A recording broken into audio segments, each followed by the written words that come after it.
Ladies and gentlemen, we're going to start in 2 minutes. Can we please take our seats?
Ladies and gentlemen, please welcome Her Excellency Ms. Doris Lethard, President of the Swiss Confederation.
Thank you very much, ladies and gentlemen. Now we will have the pleasure to enjoy a cultural performance by Swiss artist Enrico Lenzen. Enrico Lenzen is known for a cool combination of Swiss musical tradition with modern style, using digital technology to create a new musical experience. He is the holder of multiple national awards and has performed in numerous national and international events. Enjoy. Thank you.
Distinguished delegates, ladies and gentlemen, welcome to the 12th meeting of the Internet Governance Forum. It is my honor to give the floor to Her Excellency, Ms. Doris Leuthard, President of the Swiss Confederation.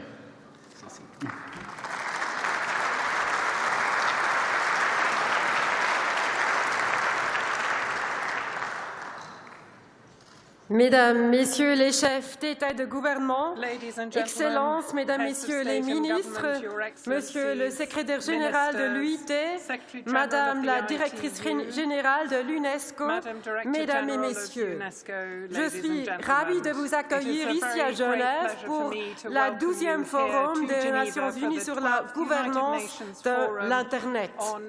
C'est à 2 pas d'ici, Mesdames, Messieurs, que Sir Timothy Berners-Lee a inventé le World Wide Web au CERN en 1989. Et c'est ici à Genève que furent lancés en 2003, dans le cadre du Sommet mondial sur la société de l'information, un nouveau dialogue international et un nouveau concept politique, celui d'une gouvernance d'Internet multipartite. Pour la première fois dans l'histoire des Nations Unies, les États ont invité le secteur privé et la société civile à participer au débat sur un pied d'égalité. Naturellement, nous sommes fiers que le forum de FTI 2017 puisse profiter de la solide expérience de la Genève internationale dans de nombreux thèmes centraux pour la numérisation.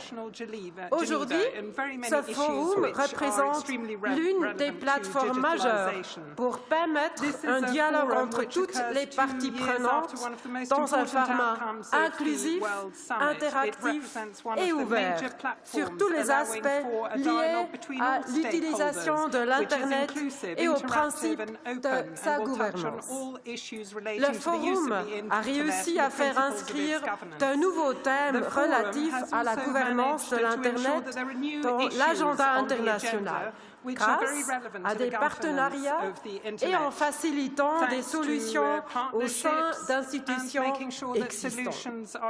Excellences, Mesdames et Messieurs, l'avènement du numérique transforme de manière fulgurante le monde. Des thèmes comme l'accès de tous à l'Internet, l'impact de la numérisation sur les objectifs de développement durable, mais aussi la cybersécurité doivent être traités de concert. Le dialogue est essentiel si nous voulons matérialiser une société de l'information à dimension humaine, inclusive et privilégiant le développement conforme à la vision formulée par les sommets mondiaux en 2003 et 2005. Les valeurs et les principes de la coopération et de l'engagement multipartite demandent un investissement de toutes les parties concernées, qu'il s'agisse des organisations internationales, du secteur privé, de la société civile, de la communauté technique et universitaire, des agences de l'ONU ou des gouvernements. Les clés résident dans une coopération constructive, l'amélioration de l'échange d'informations sur les projets en cours, l'identification conjointe de thèmes et d'interfaces intersectorielles pertinents, ainsi que des partenariats forts entre tous les acteurs. Au niveau national, la Suisse s'est dotée de 2 instruments. Premièrement, nous avons développé en avril 2016 la Suisse numérique. Et deuxièmement, un dialogue constant avec tous les acteurs de la numérisation.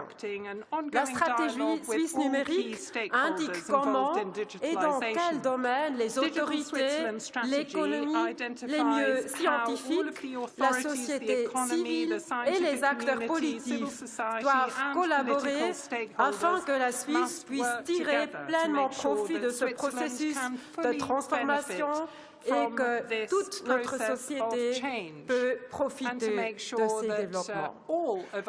Simultanément, un processus de dialogue national mettant en réseau tous les groupes d'intérêt concernés a été mis en œuvre pour favoriser la collaboration de tous les niveaux de l'administration avec les représentants de l'économie, de la société civile, du monde politique et des milieux scientifiques. Un petit IGF au niveau suisse. Et je peux vous dire, les expériences sont vraiment très bien parce que cette idée d'inclusivité, du dialogue, avec tous qui ont quelque chose à dire, ça me plaît beaucoup et j'espère que ça vous plaira aussi. Au niveau international, la Suisse est fermement convaincue de l'intérêt d'investir dans un système multilatéral et multipartite qui fonctionne, notamment dans le domaine de l'Internet. L'idée de renforcer la coopération entre les gouvernements et avec tous les acteurs ne date pas d'hier, mais elle se concrétise encore trop rarement et souvent de façon inadéquate. La mise en réseau de tous les acteurs ne fera pas tout.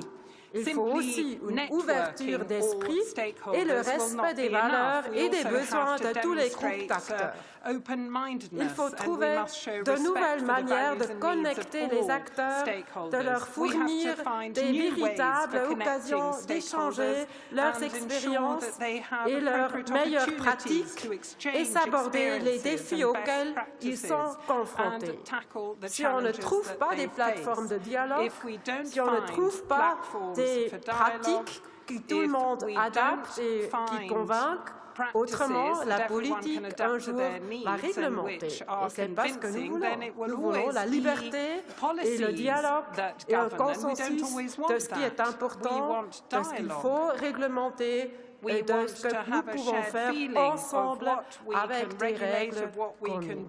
Je suis convaincue que ce forum présente une opportunité cruciale d'approfondir notre coopération dans ce sens que nous devons saisir tous ensemble.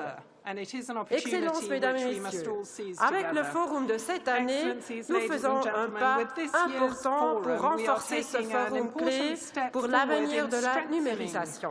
Sous le titre « Shape Your Digital Future », façonnez votre avenir numérique, ce forum mettra l'accent sur les intérêts des citoyens, de l'économie et de la politique.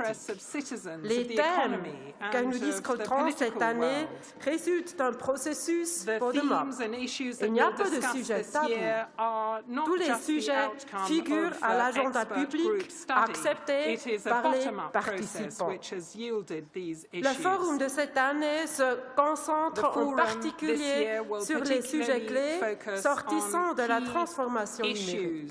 À cet égard, le vaste programme touchera la politique des données, très important pour les gouvernements, la cybersécurité, l'économie et politique continue là-dessus, le fossé numérique, notamment entre les sexes, le développement durable universel et les changements dans la communication médiatique.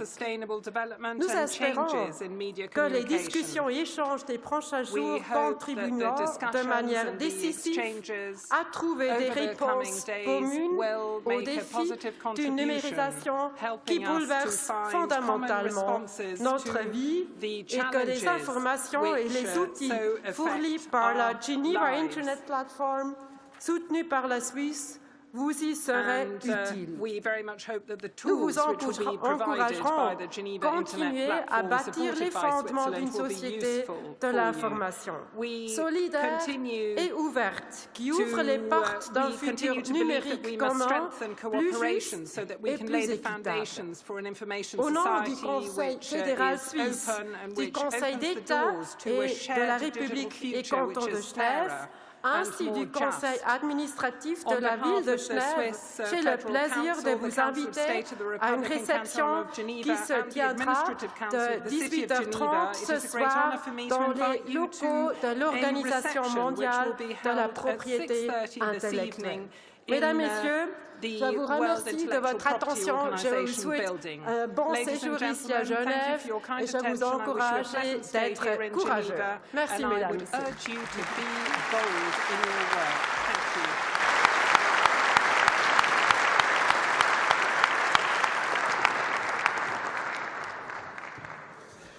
Thank you very much, Your Excellency. Now, we will have a video message from the United Nations Secretary General, Mr. Antonio Guterres.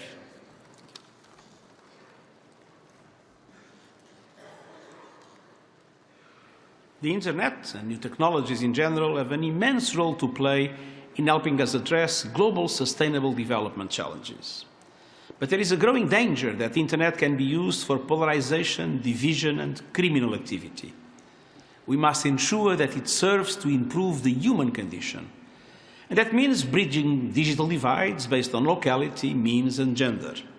And it means establishing governance that supports innovation while respecting human rights and protecting society. I wish you a successful forum. The United Nations looks forward to working with all of you to realize the vast promise of the Internet for a better world for all.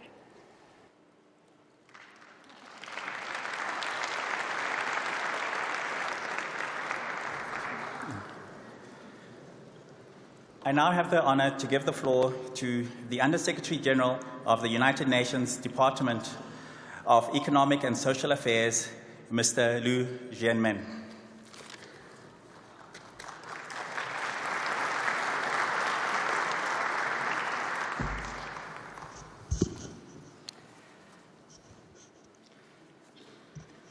Your Excellency, Madame Letarte, President of the Swiss Confederation, Your Excellencies, distinguished delegates, ladies and gentlemen, on behalf of the United Nations Secretary General, I'm honored to welcome you all to the 12th annual meeting of the Internet Governance Forum.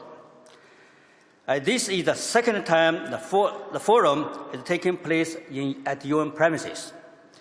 After 2011 IGF in Nairobi, I'm also honored to welcome you to the United Nations. We are now in Geneva, the place where the foundations of this forum were set. So I'd like to take this opportunity to remind us all about how the forum was created and why. Exactly 14 years ago, in December 2003, the government of Switzerland hosted the first phase of the World Summit on the Information Society, the WSIS. The summit was focused on identifying concrete action lines to advance the information society and the use of information and communications technologies as tools for development. The summit brought into focus the concept of Internet governance, which remains critical today for developing Internet policy in an open, transparent, inclusive, and multi-stakeholder manner. The final document of the Geneva Summit requested the United Nations Secretary General to set up a multi-stakeholder working group on Internet governance, whose report, released in June 2005, paved the way to the establishment of the Internet Governance Forum. The Tunisia Agenda on the Information Society, adopted at the end of the second phase of WSIS in November 2005, considered the recommendations of the working group and mandated the United Nations Secretary General to convene the Internet Governance Forum. Today, the IGF and the multi-stakeholder, open and inclusive forum on Internet-related policy issues remains vital.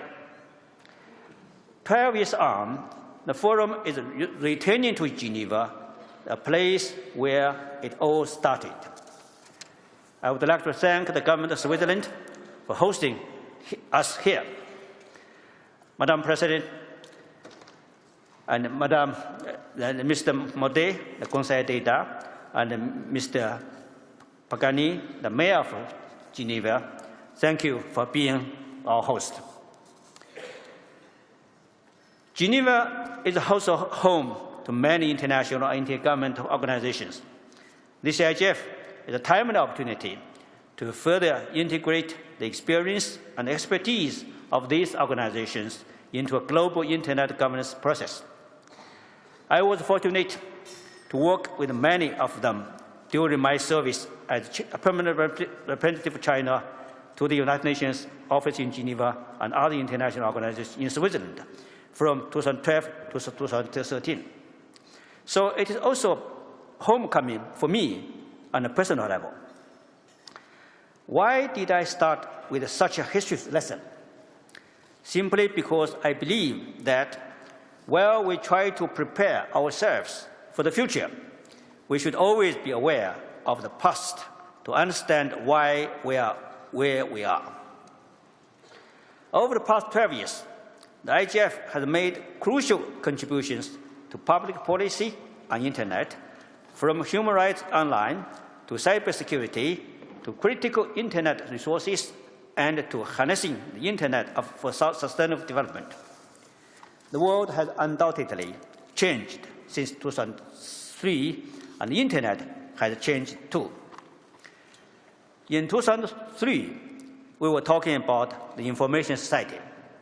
Now we talk about digital economy, front issues, digitalization, Internet of Things, and artificial intelligence, among others. The Internet and digital technologies have become more and more part of our lives and societies. The challenge we face is how to harness the technologies to maximize the benefits to society while minimizing the negative impact. The theme of this year's IGF is Shape Your Future, Shape Your Digital Future. A key question is how we can make sure that the information and communication technologies do not create more divides among people and regions, and how we shape our digital future in a way that bridges the divides and brings societies together, not just today's generations, but also tomorrow's.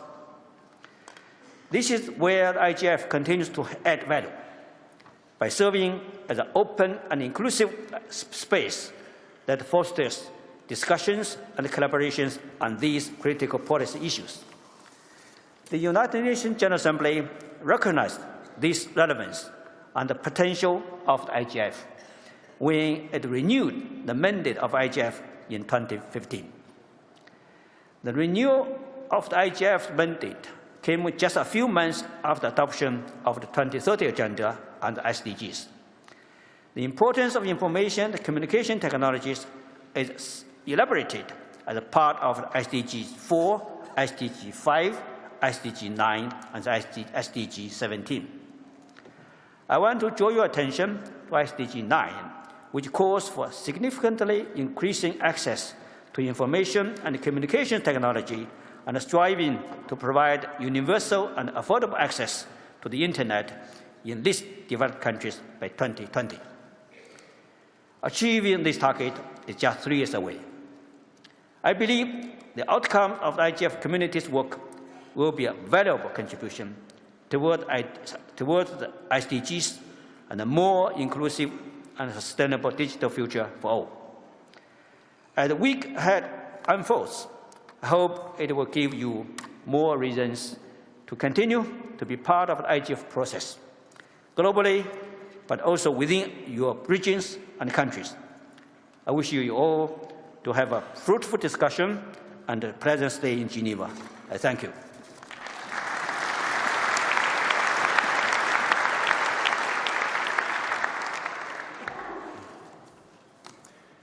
Thank you very much, Under Secretary General. I would now like to call upon the Director General of the United Nations Office at Geneva, where we're holding our meeting here, Mr. Michael Mueller, to give an address.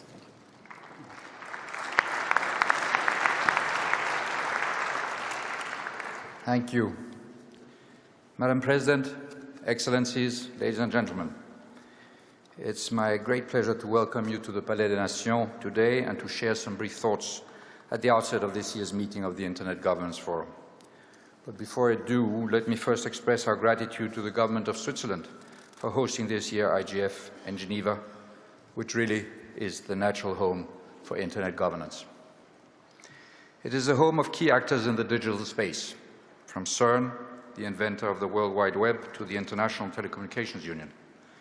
Its diverse ecosystem and pioneering mindset makes Geneva the place where digital innovation is fostered, where digital policies are debated, and where global implementation is agreed. Today, over 3.5 billion people connect to the Internet through more than 8 billion devices. A hypothetical visitor from the past would wonder about many things in our world today, but probably nothing would take the visitor's breath away quite as much as browsing the Internet. It has compressed time and space, allowing you to speak, chat, or even see your friends in Lagos while you sit in a cafe in Milan. It can deliver the entirety of human knowledge on a single handheld device. The answer to the question of who was the King of England in 1620 or how to make guacamole are literally seconds away. But for all its wonders, the Internet and technological progress more generally has also produced a series of challenges we have only just begun to focus on. Technology has equipped some governments with the means for surveillance of almost anyone, anywhere, at any time. Technology has given some private IT companies so much power that they can even influence election outcomes. They collect so much data about you and me, they may even know more about us than we do ourselves. Technology has increased the risk of conflict as a new arms race is gaining speed in weaponized robotics and artificial intelligence. Cyberspace is a new battlefield, co-equal with combat on land, sea, and air. Algorithms can be as powerful as tanks, bots as destructive as bombs. And technology has strained society's cohesion as it shifts the distribution of income from labor to capital. Automation creates new opportunities, but threatens to make almost half of all existing jobs redundant. And how can we train the millions of jobless people so that they can acquire the necessary qualifications for the new jobs that will be created? Taken together, yesterday's optimism has somehow given way to today's trust deficit. To safeguard the good and tame the bad of tomorrow's technologies, we are faced with an urgent governance challenge. And this governance challenge will hardly be solved through traditional forms of regulation, although they certainly have a role to play. But the pace and scale of technological innovation is so swift and so broad, traditional regulation as managed by governments or intergovernmental organizations invariably fails to keep up. Which means that the only way to establish mechanisms of regulation fit for our brave new digital world will have to be different. It will need to be people-centered and inclusive, combining all stakeholders, governments, companies, scientists, civil society, and academia. All of them are present here today in Geneva, making it the place to develop the regulatory frameworks we need. Flexible enough to allow for innovation to prosper, but protective enough to preserve the social cohesion of our societies. This, in a nutshell, is the ambition and the value of the UN Internet Governance Forum, and it is also your challenge the next couple of days. And I wish you much success. Thank you very much.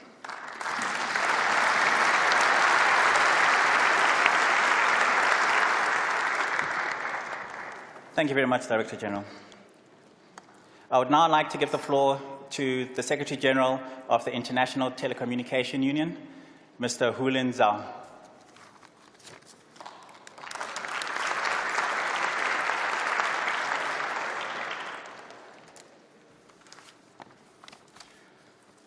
Madam la President, Switzerland, Mr. Under Secretary General of the United Nations, Mr. Director General of UNOC,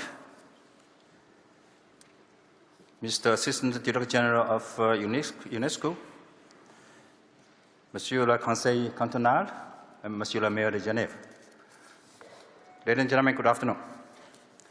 So much progress has been made in information and communication technologies over the past 2 decades.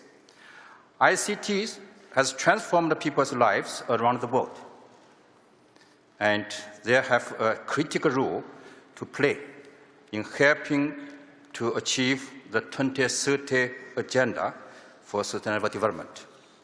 So much of this progress is thanks to the World Summit on the Information Society. 14 years ago, exactly December this month, the first phase of the WISIS was taken place right here in Geneva. And the second phase was held in Tunisia, November 2005. Out of this process emerged the Internet Governance Forum, IGF, and the WISIS Forum. And these two major platforms have been working side by side ever since. I'm really pleased to see the IGF this year take place in Geneva for the first time after WISIS process. My heartfelt congratulations to all those who have made it possible. It is good to see faces from the government, private sector, the international organizations, NGOs, end users, and the public, all in one place to discuss Internet governance issues. ITU fully supports the open and inclusive discussion platform like IGF. We ourselves have a long-standing history of working with all different stakeholders. The WISIS Forum is a good example, co-organized by ITU, UNESCO, UNCTAD, and UNDP. This forum has become the world's leading ICT for development event, and I invite you all to join our next event, March next year in Geneva. Ladies and gentlemen, as we reflect on what ICTs have achieved over the last decade and look to the future, let's remember that still 3.9 billion people are not connected online yet. As the UN Specialized Agency for ICTs, ITU's core mission is to connect the world's people whenever they live and whatever their means. We develop global standards on communication technologies and services, manage spectrum and satellite orbits, and assist developing countries for infrastructure and policy development on ICT. We are working on a range of emerging technologies from cloud computing to big data to artificial intelligence to the Internet of Things and, of course, 4G and 5G. By we, I mean ITU, our membership of 193 member states, and over 800 private sector entities, international and regional organizations, academia, and civil society, including those technical giants like Google, Facebook, and Alibaba, who joined us since 2015 and 2016. Because partnerships are essential, ITU and IGF are strong partners, and I'm happy to see our cooperation with organizations like ICON also further strengthened. Ladies and gentlemen, cooperation is what brings us here today. Cooperation, coordination, and collaboration are at the heart of the 2030 Agenda for Sustainable Development Goals, which will shape our digital future, the theme of this year's IGF. Together, we need to face the challenges and opportunities of the digital revolution. And I can promise that the ITU will continue to play its part to join all of you work on those issues. I wish you a pleasant stay in Geneva and wish you a very successful IGF 2017. Thank you very much.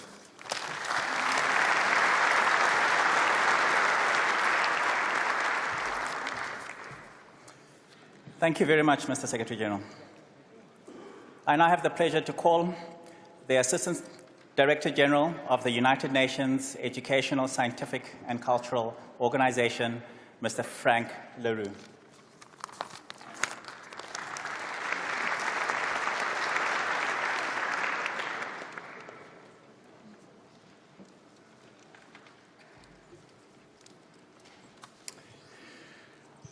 Madam President of the Confederation, of the Swiss Confederation, Under-Secretary General for Economic and Social Affairs, UN representative of the UN office in Geneva, Director General of ITU, State Council representative in Switzerland, and Mayor of the city of Geneva, and all friends, women and men here present today who are joining efforts and minds to celebrate and to promote a free and open internet for everyone in the world.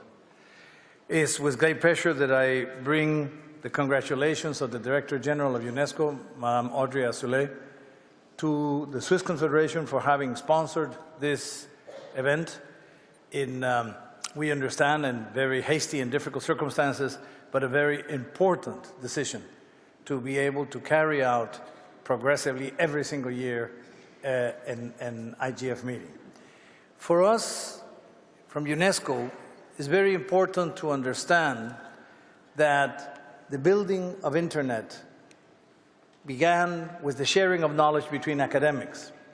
And it pretty soon became a necessity for everyone in society. And eventually, states understood that it was the sharing of information and knowledge to build knowledge societies and to be able to develop democracies with participation of citizens, but also to reach democratic development and sustainable development. And in this process, in the WISE Summit, as was mentioned here in Geneva, there was a decision to have everyone participate in a way on formulating suggestions and having a say in the policies of governance of Internet in 2006, the first IGF meeting in Athens. And since then, subsequently, the meetings have remained. I remember that initially the decision was for 5 years, just to see how this experiment could carry out. But 5 years went by, and everyone was satisfied, and the nature of the debates began to change, because obviously Internet technologies and ICTs were moving ahead, but also the needs of societies were changing.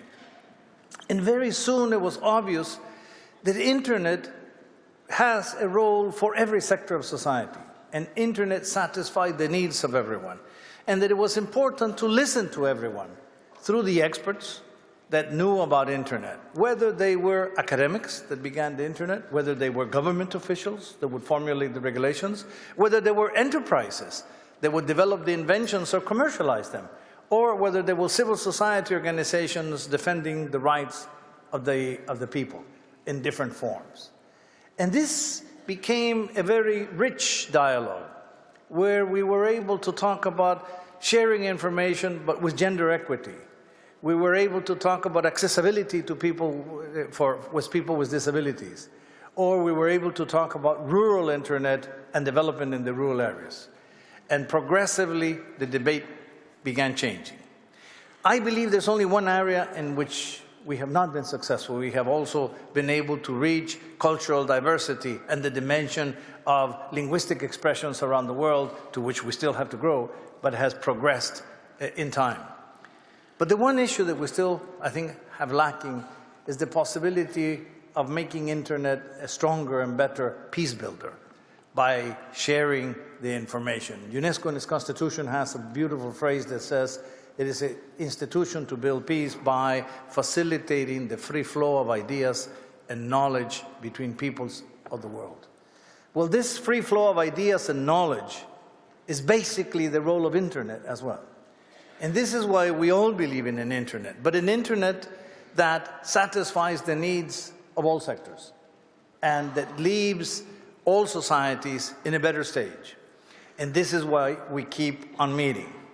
But today, I would say, we have a bigger challenge, and it has already been mentioned by two of my predecessors. Today, we're moving into a different era of ICTs and digital communication and Internet. We're talking about Internet of Things. We're talking about analysis of big data. We're talking about questions of privacy or not privacy. Or we're talking about issues that will relate to artificial intelligence, and will that provoke unemployment or not? We're moving into a new phase that can have beautiful opportunities for development, but will also have tremendous challenges. So this dialogue that is beginning today in Geneva is much more important today than it ever was before, because it is much more complex. And the challenges for us to understand the internet and to share our views is much more important. Because we also have the fact that violence has also grown. Harassment of women on internet, or issues of extremism and violence online, or cyberbullying, or other problems have also grown. And many of the states have brought it to our attention. And we have to begin thinking of how to respond to that, keeping in mind that this is an element that has to have a free flow of communication. Well, these are the challenges that we have in front of us. At UNESCO, there was a conference a few years ago, Connecting the Dots, where there was at least 4 basic principles defined, the Rome principles, R-O-A-M, which were that UNESCO should at least have always a rights-oriented approach, a fundamental human rights approach that is essentially the mandate of the United Nations as a whole. Secondly, it should be open, neutral, and respond to all. Thirdly, it should be accessible, so which we should increase the accessibility and the connectivity, but all different forms of connectivity, and find the appropriate content. And the fourth, the M, is the multi-stakeholder dialogue. Why a multi-stakeholder dialogue, which is obviously a very difficult phenomenon? Because this will allow those that define the regulations, or corporations that define the design of new products or the policies for internet in the future, their social responsibility policies, or those that are dealing with the way that the human rights are being seen by society, we have to define something that builds on common standards, an equal understanding of how internet is a service for all, which is why we cannot privilege internet from one society to another, or from one sector of society to another, or from one region of the world, or one gender to another, or one class or social area to another. We have to build the possibility of a policy of internet that responds to all those needs. And here, let me finish with saying that in this challenge, we have the new agenda set by United Nations, and that Secretary General Gutierrez has very much insisted on the 2030 Agenda of Sustainable Development Goals. But the bottom line of these goals is the access to information. And we have Goal 16 that fundamentally says that in order to reach development, we must have societies in peace, with inclusiveness, with justice, transparency, and full access to information. Full access to information means a free internet, an open internet, an accessible internet, an internet that serves the building of knowledge societies for everyone, and that does not represent a danger for anyone. This is our challenge, how to make internet an instrument of development and an instrument of peace. Thank you.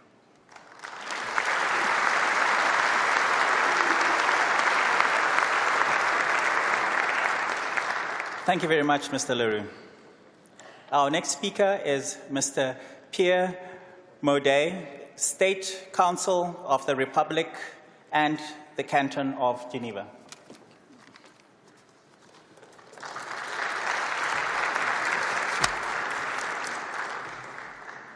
Madame la Présidente de la Confédération, Monsieur le Directeur Général de l'Office des Nations Unies à Genève, Monsieur le Secrétaire Général, Monsieur le Sous-Secrétaire Général, Monsieur l'Assistant Directeur Général, Monsieur le Maire, Excellences, Mesdames, Messieurs. C'est un grand honneur et un grand plaisir aussi de vous recevoir à Genève à l'occasion de ce 12e Forum de la gouvernance d'Internet. Nous devons en grande partie notre présence ici aujourd'hui à une manifestation qui a eu lieu en 2003 à Genève et qui s'est poursuivie en 2005 à Tunis. Le sommet mondial de la société de l'information a lancé le Forum international de la gouvernance d'Internet et a consolidé l'approche multipartite de la gouvernance d'Internet. Il apparaît donc important que le Forum s'arrête à nouveau à Genève, une cité qui concentre un nombre unique d'organisations et de sociétés actives sur le front d'Internet. Tous les jours, mesdames et messieurs, des centaines de personnes dans cette ville, dans les organisations intergouvernementales de l'ONU, dans les organisations internationales telles le Comité international de la Croix-Rouge et du Croissant-Rouge, dans les organisations non gouvernementales, dans les associations, dans les fondations, ces personnes se battent pour rendre Internet plus accessible, plus performant, plus libre, plus ouvert, mais aussi plus profitable au bénéfice de tous, bien sûr. À l'heure où certains menacent la neutralité d'Internet, à l'heure où l'on parle chaque jour davantage des risques plus que des opportunités du big data, de l'intelligence artificielle, mais également de la potentielle identité des robots, il est plus que jamais nécessaire de réunir des experts dans ce domaine, de les réunir autour de l'idée qu'Internet est une révolution permanente, une révolution qui par nature doit être solidaire. Le mot d'ordre de ce 12e forum est « Shape your digital future ». Façonnez votre digital numérique.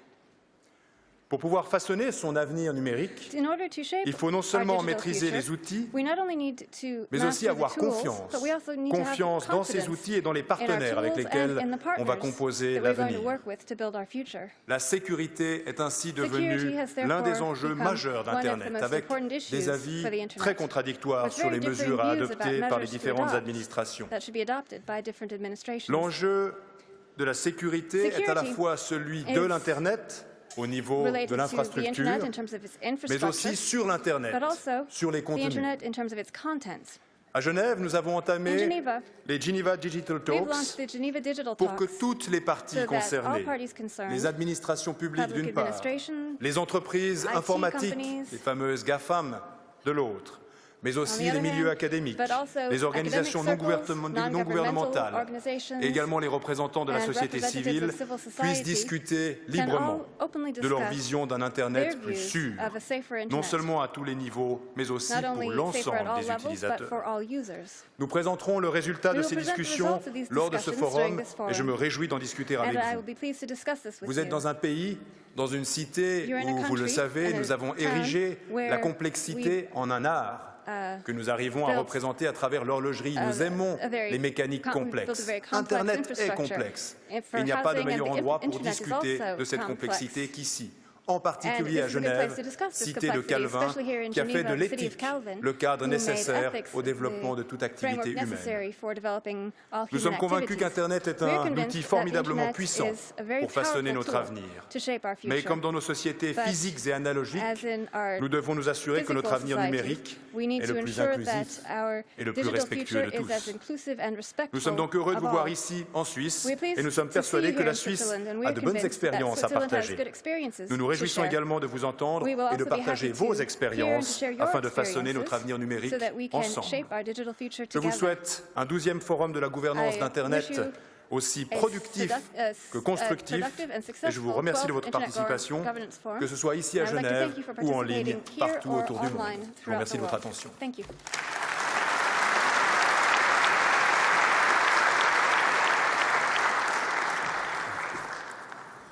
Thank you very much, Mr. Mode. Our final speaker for the opening ceremony is the Mayor of the Canton of Geneva, Mr. Remy Pagani.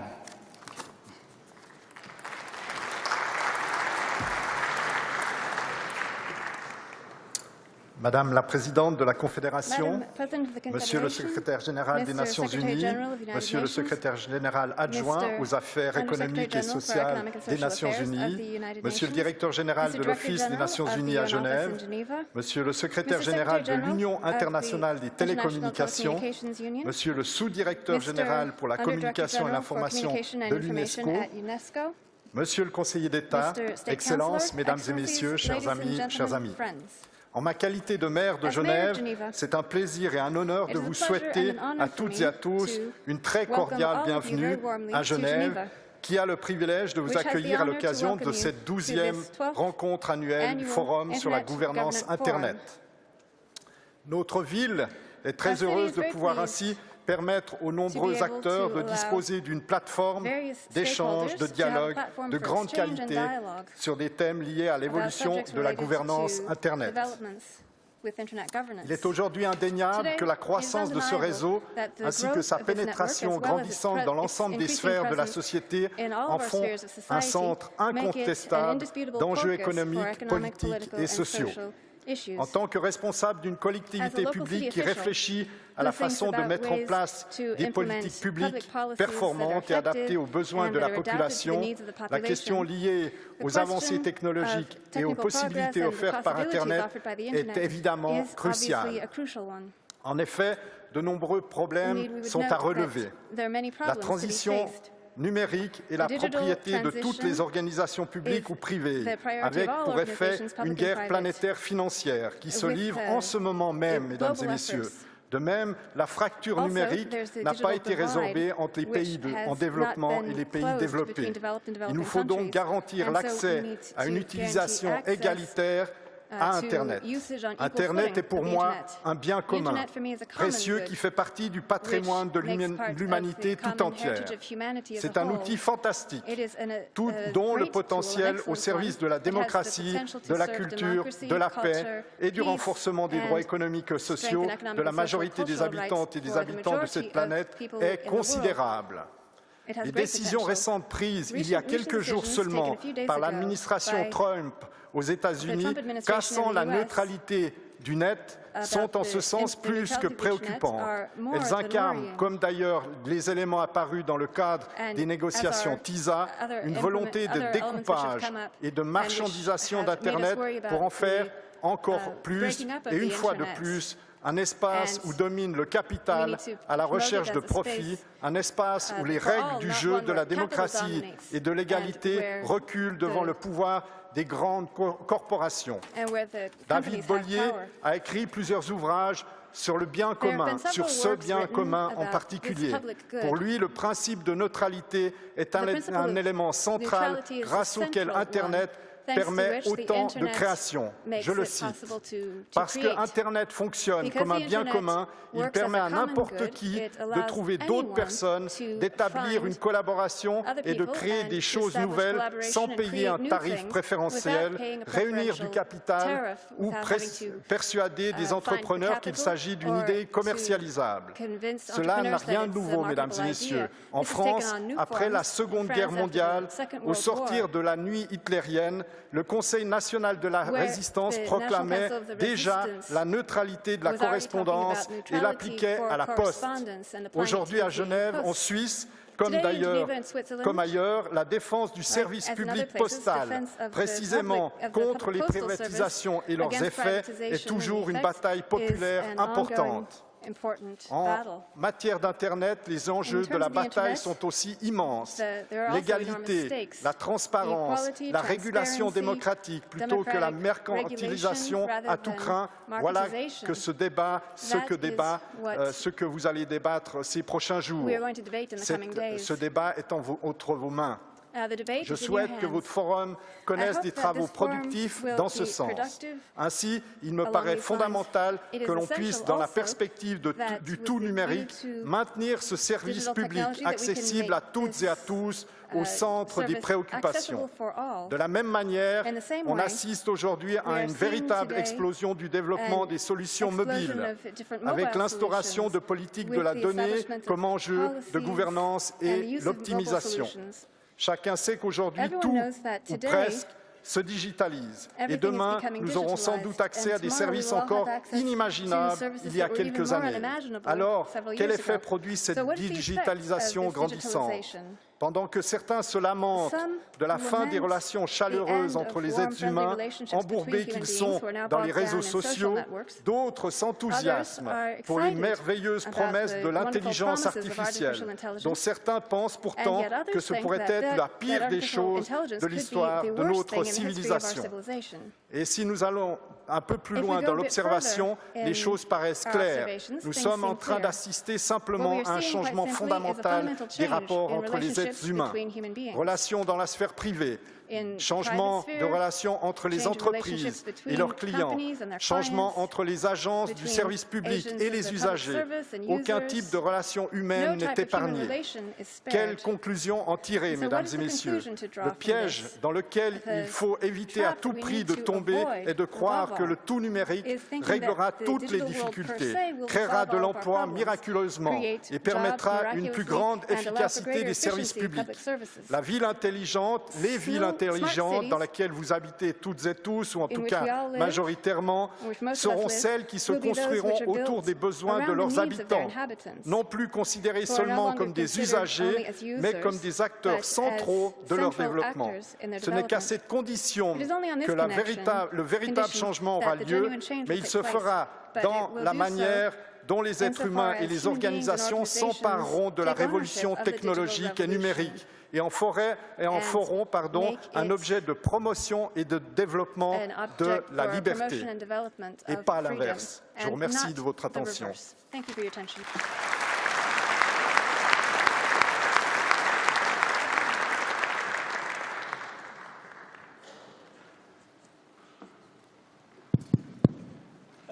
you very much, Mr. Mayor. I would now like to call upon Under-Secretary General Mr. Liu to do the formal opening of the IGF meeting. Thank you.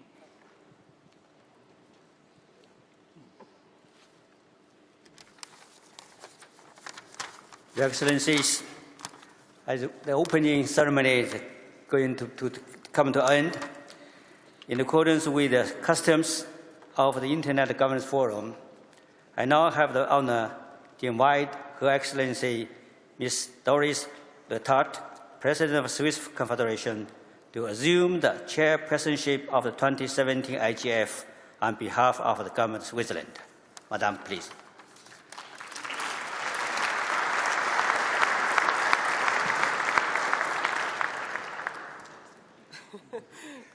Thank you so much.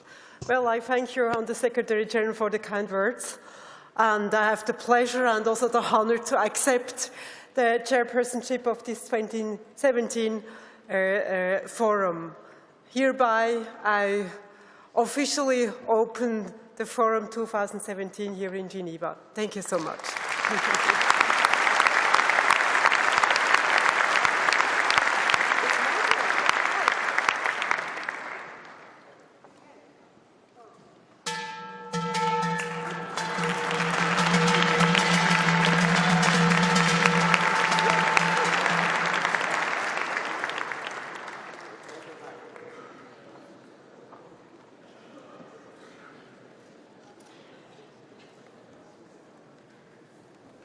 Thank you very much.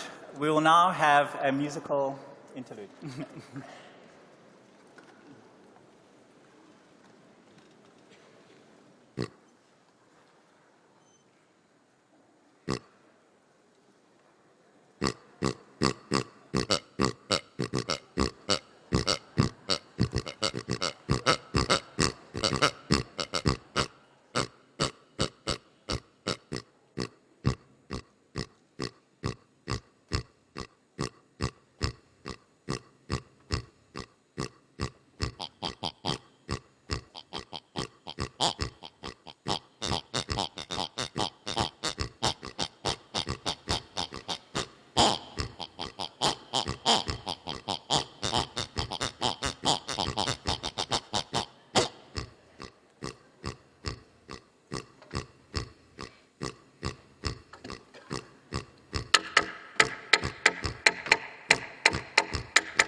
Enrico Lenzen, ladies and gentlemen.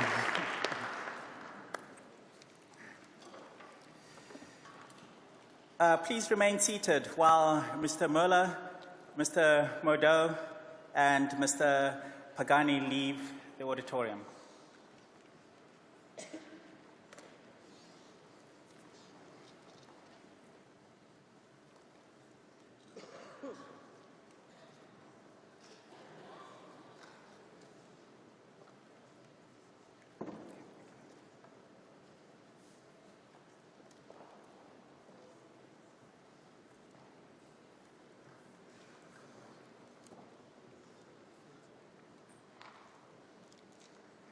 Thank you very much.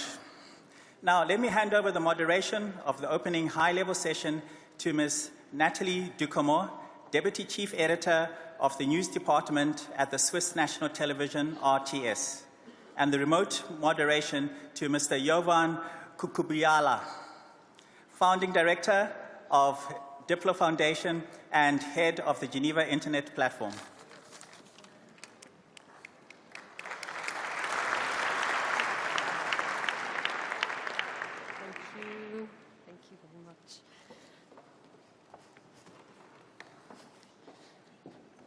Thank you very much, Chengetai. It's a pleasure and an honor, of course, to be able to moderate today's high-level session. Welcome to all of you. We're about to discuss one of the most important, challenging, worldwide, impacting subject, the shaping of our future digital global governance. I will please ask our panelists, ladies and gentlemen, following our President Doris Leuthard, to come and join me on stage, please.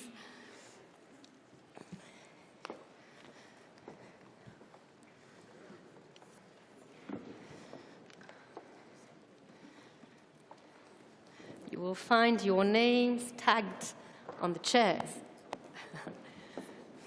Madame la Présidente, je crois que vous êtes au milieu. Pas que je me trompe.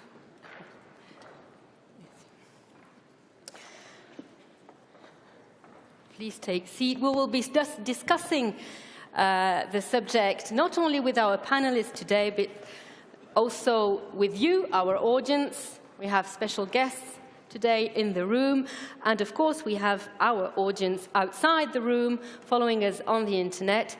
Jovan, here you are. Jovan, you're going to wave at me. Hi. You are our remote moderator, and you will be following the comments and reaction to the debate from the participants outside, following us on the net. Don't hesitate to let us know what they think and what they have to say about today's subject. We really want to have this panel as interactive as possible, giving a chance to everybody to be able to participate, debate. Of course, that requires a bit of discipline from us all. That's why I'm going to ask you to be as brief and direct as possible in your intervention. You know how rude journalists are. I'm a journalist, so I will be interrupting you. Please forgive me for that in advance. But it's, the timing, of course, today is tight. As we've heard, digitization provides unique opportunities for innovation, for growth, inclusion, development, but in recent times, the internet has also been associated with growing challenges. We've mentioned, of course, possible negative effects on democracy, on human rights, public trust, cyber threats. All this call for a better coordinated global digital governance system. We all agree on that, but how do we achieve it? That, of course, is the question. Well, to launch the debate, ladies and gentlemen, I would suggest that each of our panelists give us his main message on the subject, starting, of course, with our chairperson, Mrs. Doris Leuthard. Doris Leuthard, you're head of the Federal Department of the Environment, Transport, Energy and Communication. Therefore, you are at stakes with the issue concerning digitization of society. Please, what is your vision of the global digital governance in the coming years? Well, ladies and gentlemen, I think it was told before, confidence, trust in the internet is of utmost importance. And I think for us as politicians, we see a lot of opportunities. We would like that this helps to create new businesses. But for that, we must have solutions that we can trust the information which is on social media, on the internet. So trust in the information. And in an era where we have fake news, where we have a lot of also information where we don't know, is it really a quality information? Is it false? Is it misleading? Also cyber attacks against governmental bodies as well as companies play in the trust in internet a role. And if we want to democratize the internet with this access to all and trust for all, I think this is for utmost importance. And that leads me to my second point. We know that billions of objects are being connected. We have from self-driving cars to objects to new technologies like blockchain being deployed on a large scale. A lot of new developments.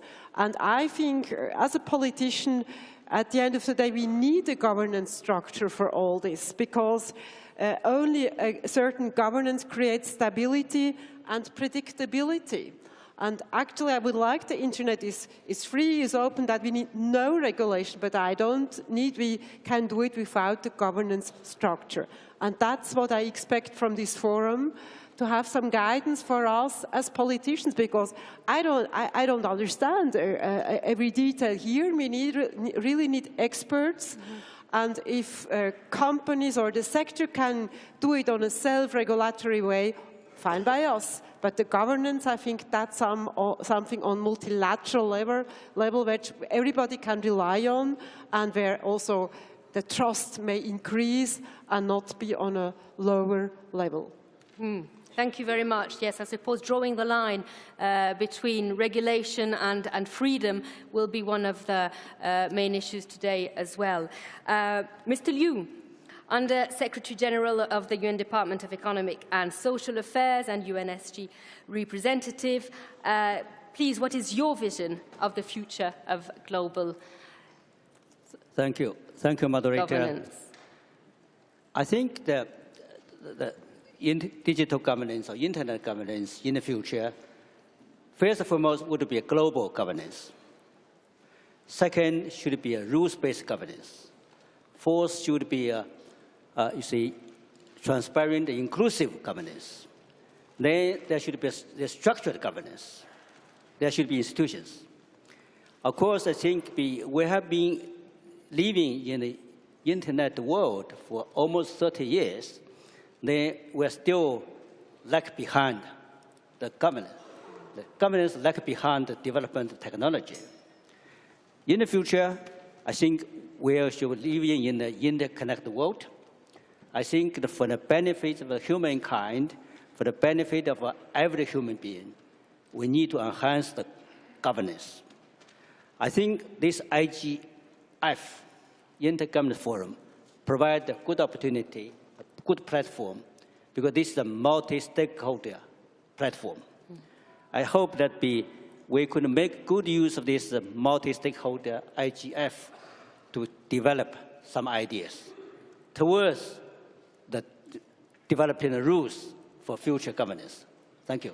Thank you very much. We have structure. That's the second time now the word comes in, the governance structure. We'll have to define what that is, of course. Mr. Hu Lintao, Secretary General of the International Communication Union, ITU, please give us your vision of how we should shape our digital global governance in the coming years. Thank you very much for your invitation. I think that I checked the panelists except European Commissioner. All the others are my friends, for some time, so that I feel very comfortable here. And with our president, this year I already met her 4 times at least. That in Beijing, One Belt, One Road Forum, and then New York, General Assembly of United Nations. Then last time was in UNIDO conference in Vienna. You're a big family. Yeah. I was very, as president, she has always been invited to speak. And the Secretary General, I will never be invited to speak. That is the difference. But anyhow, I was very pleased that in whatever occasions, that the president never missed the opportunity to highlight the importance of ICT and try to support ICT. So that is very much appreciated. Now, for me, I think that there is something, if I may, use a very short format, protocol, that the 4 I's. The first I is infrastructure. We still needed to build up a strong infrastructure to have new technologies to be used, and also to extend our infrastructure to connect those people not connected yet, to extend the power to those people not really fully profitable of our ICTs. So that the infrastructure is something we needed to focus. Then to have a good infrastructure, we need investment. We don't have enough investment yet. We still have to push for investment. And to have the new development rely on the money only is not sufficient. We need innovation. We need the innovative ways to do our business. And the last I would consider is the inclusive, that we have to make ICT beneficial to everybody and not to leave anybody behind. So ITU, as a specialized UN agency, of course, we are working on the new technologies like 4G, 5G, we have a lot of friends, very actively engaged with these kind of things. We also take care of capacity building and we focus on connected people, not the connected yet. This is very, very important. Of course, the President mentioned the confidence to use cyberspace, and that is absolutely important, and we like to also play active roles. And ITU try to invite all the industry members to join us, and WinSafe, that I mentioned in my speech, that Google joined ITU as new members in 2015, and thanks to your support. So we like to encourage cooperation, and let me just stop here. Thank you. Thank you very much, Mr. Chao. Mrs. Maria Gabriel, Commissioner for Digital Economy and Society at the European Commission. What is your vision of the coming years, talking about global digital governance? Je vais m'exprimer en français pour quelqu'un qui croit en la valeur de la diversité. Tout d'abord, je voudrais dire qu'en tant que dernière venue dans la famille, je viens avec la force de ma jeunesse, mais je viens aussi avec le respect du travail effectué par mes pairs. Et je considère le rendez-vous d'aujourd'hui exactement une occasion de dire, d'une part, nous avons construit beaucoup ensemble, nous avons réalisé et nous avons eu des succès. Tout ceci parce que ce qui nous réunit, c'est des valeurs. Donc pour moi, l'Internet du futur doit continuer à être un Internet de valeurs. Quelles sont nos valeurs? Nous voulons garder un Internet libre, ouvert, un Internet inclusif. Nous voulons en même temps garder une vision optimiste et face aux nouveaux défis, d'avoir un Internet de résilient, plus transparent et plus digne de confiance. Voilà le mot-clé qui est prononcé. Aujourd'hui, nous devons œuvrer davantage pour que les nouvelles technologies, l'Internet, l'automatisation soient davantage perçues par les citoyens comme une opportunité et non pas comme une menace. Donc pour cela, je pense qu'il est temps de regarder de plus près la question de la mise en œuvre, de l'application de ces valeurs, de ces politique et quelle est la responsabilité de nous tous dans cela. Je considère que nous sommes tous responsables du futur de l'Internet. Si on échoue, on échouera tous.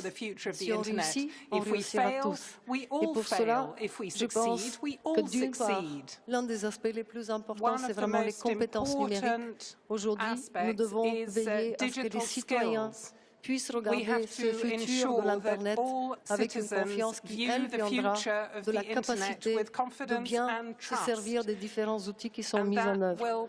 Aujourd'hui, c'est important de se pencher sur les questions de niveau de sécurité des appareils connectés. Aujourd'hui, c'est important aussi de continuer à œuvrer à développer la pensée critique. C'est elle qui nous permettra de distinguer les fausses nouvelles, de voir la diversité de l'information et de pouvoir continuer à défendre nos valeurs. En même temps, je crois qu'il y a une méthode de travail que nous devons garder et c'est celle-ci.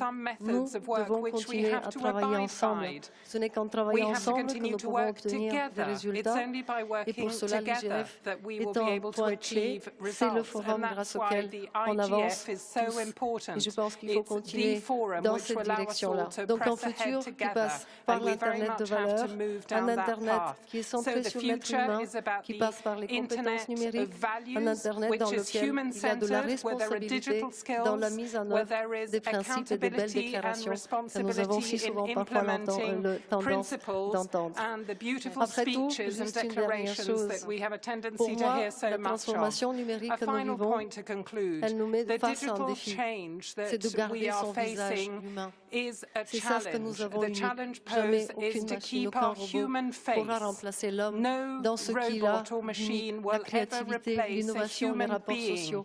C'est ça qu'il ne faut pas perdre de vue lorsqu'on discute du futur de l'Internet.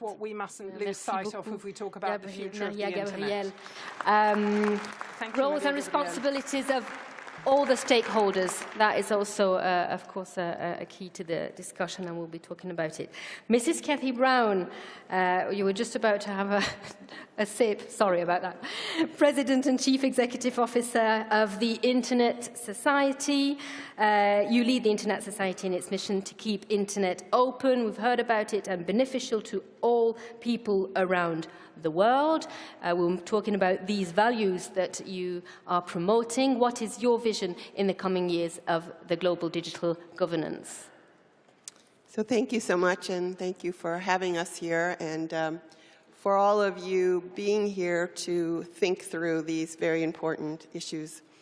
I think what we hear from folks on the stage and through the opening was a commitment to an open, free, globally connected, secure network. But that is not a foregone conclusion. If we listen closely to what Secretary General Mueller just said, and the list of things for which he expressed some anxiety, we know that if we do not confront those issues, that we could have a very different future than the one we all want to have.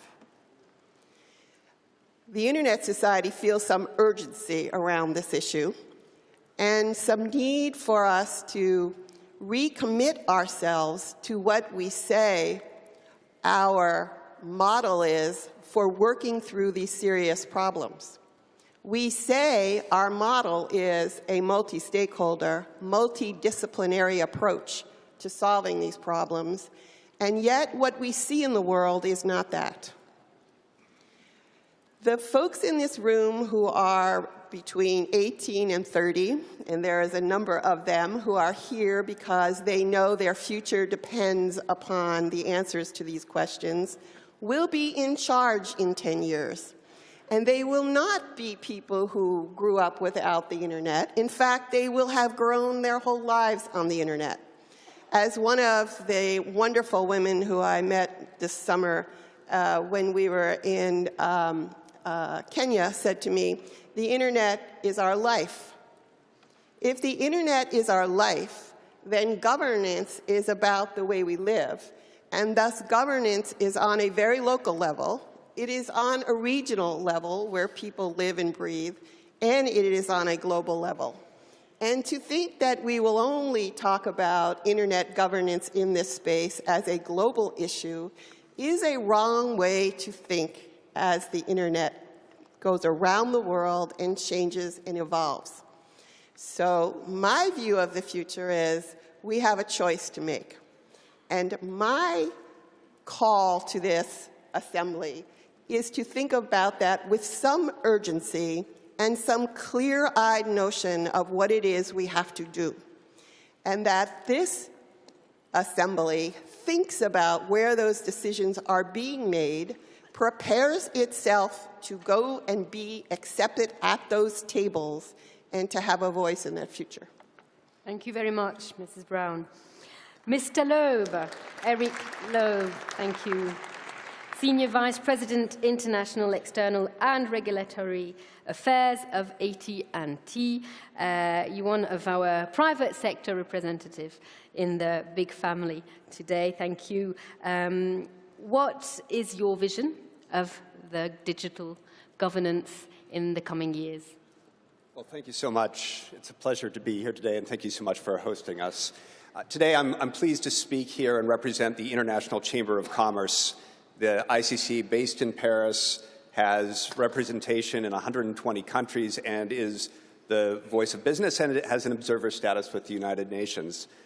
There are 2 points that I'd like to share about how it is that we govern within the multi-stakeholder process. And the first one I'd like to get at by honoring the memory of a giant from the private sector who has been a part of the IGF from the beginning, and it is with sadness that we lost Joe Alhadeff this year, a person who so many people in this room know. And I mention Joe out of memory, but also out of respect for how his work embodies the way we want to work together in the multi-stakeholder process. And that is with collegiality and collaboration. It's fact-driven, and it's with empathy as well.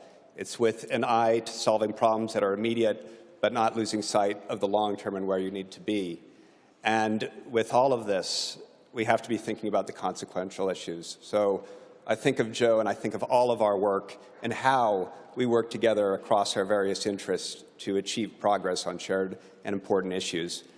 The second issue I want to bring up is something slightly different, but also of how we govern. It is wonderful that we are all here in this room. At the same time, we think about inclusiveness and we talk about inclusiveness all the time, and we are all here with a technology orientation. Yet there is so much that we need to do in the coming years to actually utilize that technology in innovative and strategic ways so that one need not travel halfway around the world and to physically be in the room to have a voice and to have input. So as we work in the coming years, whether it is with virtual reality, with tools of collaboration, we should aspire that for someone who is not here, who can't be here for financial reasons, disability reasons, or you can go down the list, have just as much an impact as participation as is here. So those are just two initial thoughts on where we should go in the future and how we shall work together. Thank you very much, Mr. Loeb. Minister Hassanul Hakinou, hello, thank you for being with us. You're the Minister of Information of Bangladesh. We would like to hear your vision of the coming years in terms of global governance.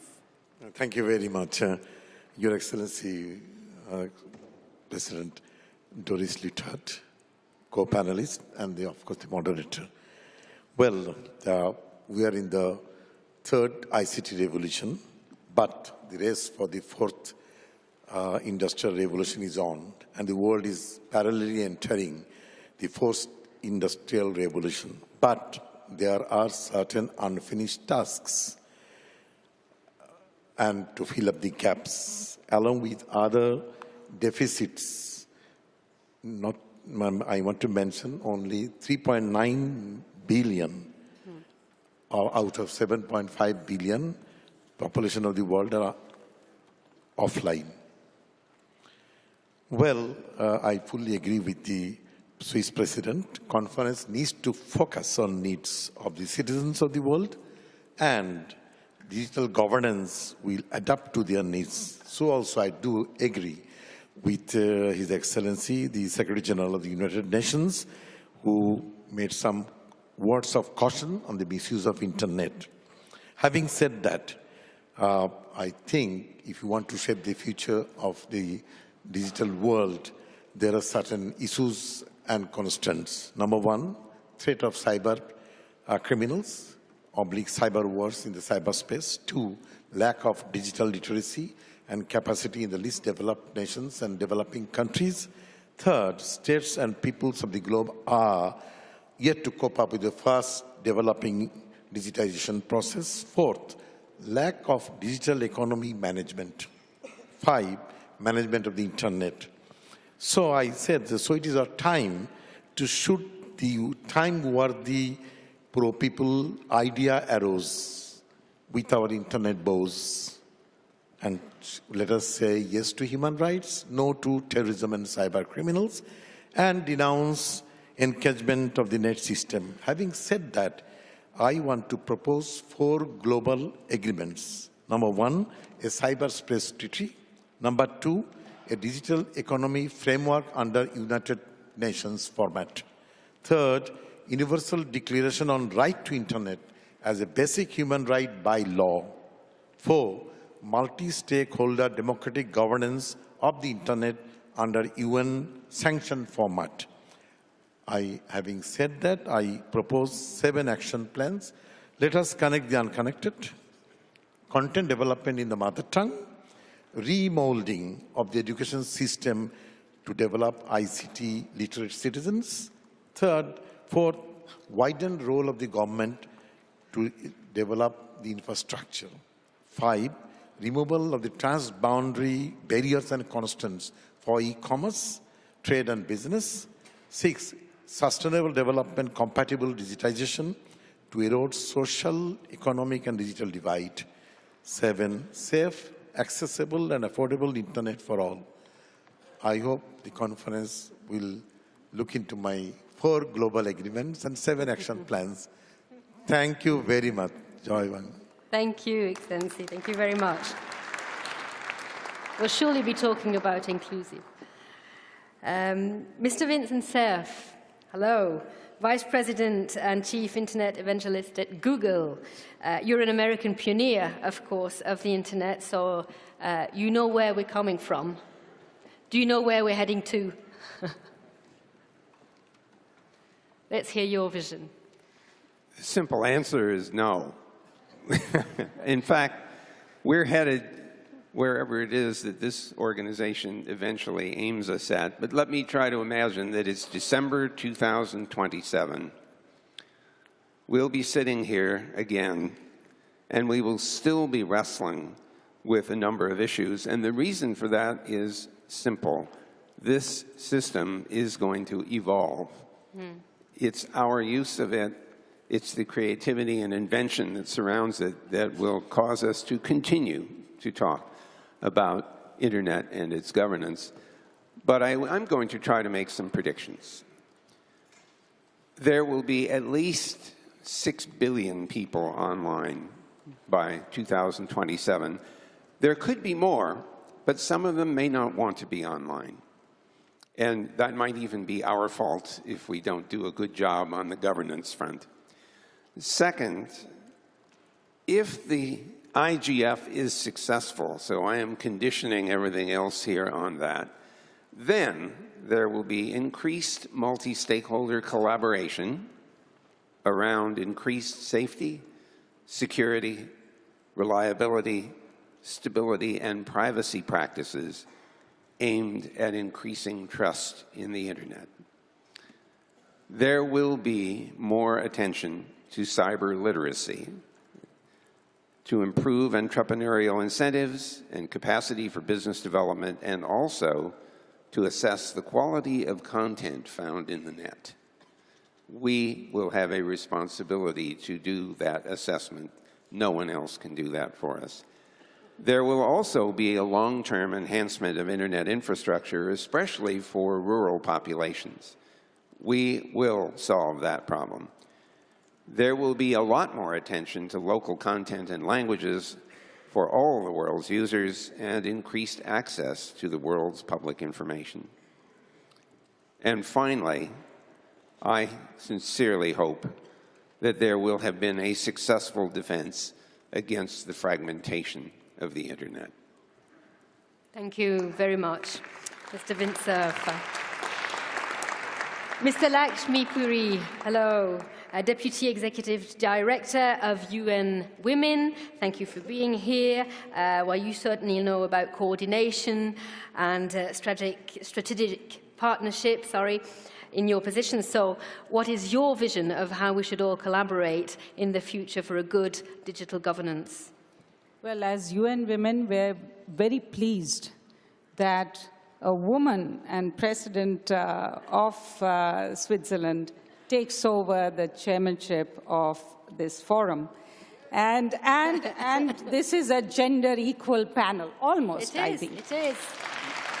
Applause. But as UN Women, of course, we look to a future which is led by, participated in, and beneficial equally to women. And we also look to women shaping that future proactively.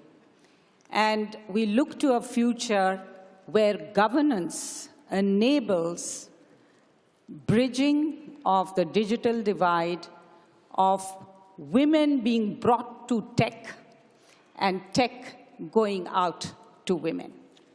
And the digital revolution delivering for gender equality, women's empowerment, and women's human rights. Because that purpose has to be served.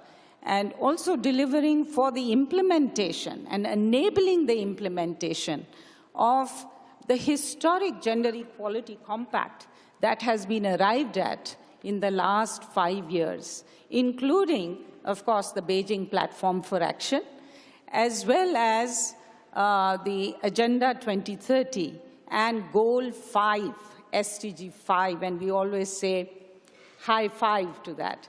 And so the Internet world must deliver on particularly 5B, which particularly points to how enabling technology can serve gender equality. So that's very clear. The other aspect that I would like to highlight is harnessing the opportunities. How can governance harness the opportunities, the enormous opportunities that the Internet presents for women's empowerment, whether it's education, health, skills, capabilities, jobs, entrepreneurship. You look at every aspect, it has a huge force multiplier effect. So that governance must lead to that. And what does that mean? That means in every aspect and tech sector. It means in every development and application, because there's, everything, the devil and the God is in the detail and in application, right? So global, regional, national level, and local level.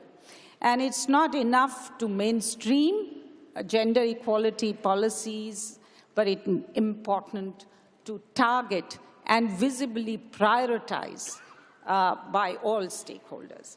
And it's also important that government policies and special measures are brought into play, and special measures is something I would really like to emphasize. It's not enough to generally pay lip service unless you take special measures, unless you invest in specific targeted policies and measures for women and girls to benefit from and participate in internet governance and in internet policy, in the internet itself. We will not be able to really achieve the purpose. Educational and research institutes, civil society, private sector, tech community, content providers, and also multi-stakeholder initiatives. Everybody has been talking about multi-stakeholder governance. And also social media engines, and some of them are now equally participating with us in some of the initiatives for norm change, social and cultural norm change, which is so crucial for gender equality. And that's a very important opportunity as well. It can be a threat. So we have to also use that. On the other side, if I may, this is my last point. On the other side, I think it's equally important that e-governance initiatives really reach and involve women and target women and girls. So that's something, that's the other side of governance.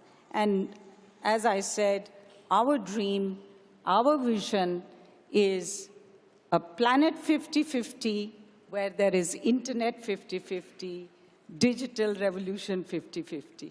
Thank you. Seeking for equality. Thank you very much. Let's go to Mr. Masahiko Tominaga, Vice Minister for Policy Coordination at the Ministry of Internal Affairs and Communication of Japan. Thank you for being here. We were just mentioning the importance of governance. What is your vision of the future? Thank you, Coordinator. Development of the Internet and the rapidness of the digital revolution has been far beyond any of our imaginations. The influence of the Internet age is reaching every corner of society and the economy. The magnitude of the Internet effect surpasses the encompassing experience of human existence, well beyond anything encountered during the previous revolutions. Digital governance up until now has been falling behind the rapid changes spurred along by the ever-advancing technologies. Keeping in mind the tremendous potential influence on civic life, society, and the economy, I believe it is important to share a desirable vision for the future digitalization and the basic principles of digital governance for realizing that vision with different stakeholders. And also important is to facilitate proactive discussion on a necessary roadmap for working together toward better digital governance. As we build up digital infrastructure and introduce digital technologies to achieve global digital connectivity, differences in governance and management of the cyberspace by countries and regions can lead to the decline of the benefits of digital technologies, drastically leading to disruption of the cyberspace. I believe it is critically important to promote worldwide coordination. In other words, harmonization of digital governance to maximize the benefits of digitization for everyone. I also believe when harmonization of digital governance broadens globally, the benefits from digitization will grow much bigger. As we all know, digitization has been developed by participation and contribution by various stakeholders. And I strongly believe this multi-stakeholder participation must be continued. However, we know in the physical world we live in that the sole participation of multi-stakeholders will not guarantee sound and sustainable development of digital world. Action and role-taking by stakeholders is required for harmonization of digital governance. I believe one of the most essential technologies in the digital world is artificial intelligence, or AI. And I am promoting proactive global discussion on AI based on the ideas I have mentioned today. The Organization for Economic Cooperation and Development, OECD, is taking a leading role internationally concerning the discussion of various aspects of AI and is holding a workshop during this Internet Governance Forum. I am supporting its initiative. Thank you very much. Thank you very much, Mr. Tominaga. Let's go to you, Henriette Esterhuizen. You're Director of Global Policy and Strategy for the Association for Progressive Communications, the APC. That's an international network of organizations working to support social justice and development. We're talking again about some of shared values here. What is your vision of the future of the governance of Internet? My vision, if it's based on what is happening at the moment, would be a very dark vision. And I do hope that we can divert from that. To do that, I think we have to acknowledge that much of what we think and say about the Internet and Internet governance is based on a fantasy. Maybe the fantasy, but not just the fantasy in a negative sense. I think the hopes and dreams of the early innovators, the people who built and created the Internet, as a space where you can be yourself, where if you're a minority, a sexual minority or a cultural minority or someone who's politically oppressed, you can express and tell your story and gain solidarity and support, where you can gain knowledge, where you can gain economic opportunity. And in fact, I think what is happening is that the Internet in many senses is really just reflecting the world as it is, which is a world full of inequality, full of violence, and disruption. I think for us to take some sense of control as a community and to change this trajectory, we need to acknowledge that it's not so much the network that we don't trust, it's one another that we don't trust. Users can't trust corporations to deal with their data responsibility. We can't trust governments to not disrupt the Internet and shut it down in many parts of the world. We can't trust that we are not being surveyed, that journalists are not being targeted by the regimes who don't like what they say. So to change that, I think we need a governance framework that's based on principles, that is based on some norms that respect the technical integrity, the core, the publicness of the Internet, and that abide with human rights, and that also tackle some of the social challenges, such as gender inequality. I think we're at a point where openness on its own also implies openness to abuse, openness to exploitation, openness to breaking the power of the internet to be a force for good. I also think we need norms that look at competition and innovation, access to entry. So also norms and rules that ensure that from a market perspective, the internet is a more open space than it is becoming at the moment. So that, I think, is actually the really tough challenge, that we want openness, but we need to look at what form of engagement, regulation, partnership between different stakeholders, public sector and private sector, is needed to really protect that openness. Thank you very much. Vincent, you wanted to react? I want to thank Henriette for making a very, very clear observation. I'm going to amplify it by making the following, offering you the following notion. The internet today and the World Wide Web is a reflection of the world we live in. We can't run away from that, and if you try to change what's in the mirror, nothing happens. You have to change what's reflected in it. Let's use the internet and its reflection to tell us about our society and how it needs to change. And I think that is the call that Henriette puts on the table, and I support that. But should we use some regulations, some laws, some very official policies to aim to that, to reach that purpose? I'm not sure that you can pass a law that changes human behavior. I think we have to get humans to want to change. You can threaten them. You can say, if we catch you doing this, there will be consequences. But in the end, we have to want to make the society we want to live in. Making the rules and enforcing them doesn't necessarily create the society that we want. But we can understand on the governments, people representing governments, you're probably thinking, at least if I had a set of rules that I could apply to sanction things when they're not going well and to respect all these values, that would be helpful. Doris Leuthard. Well, I think a lot of laws we have today, civil laws, are also applicable to cyber.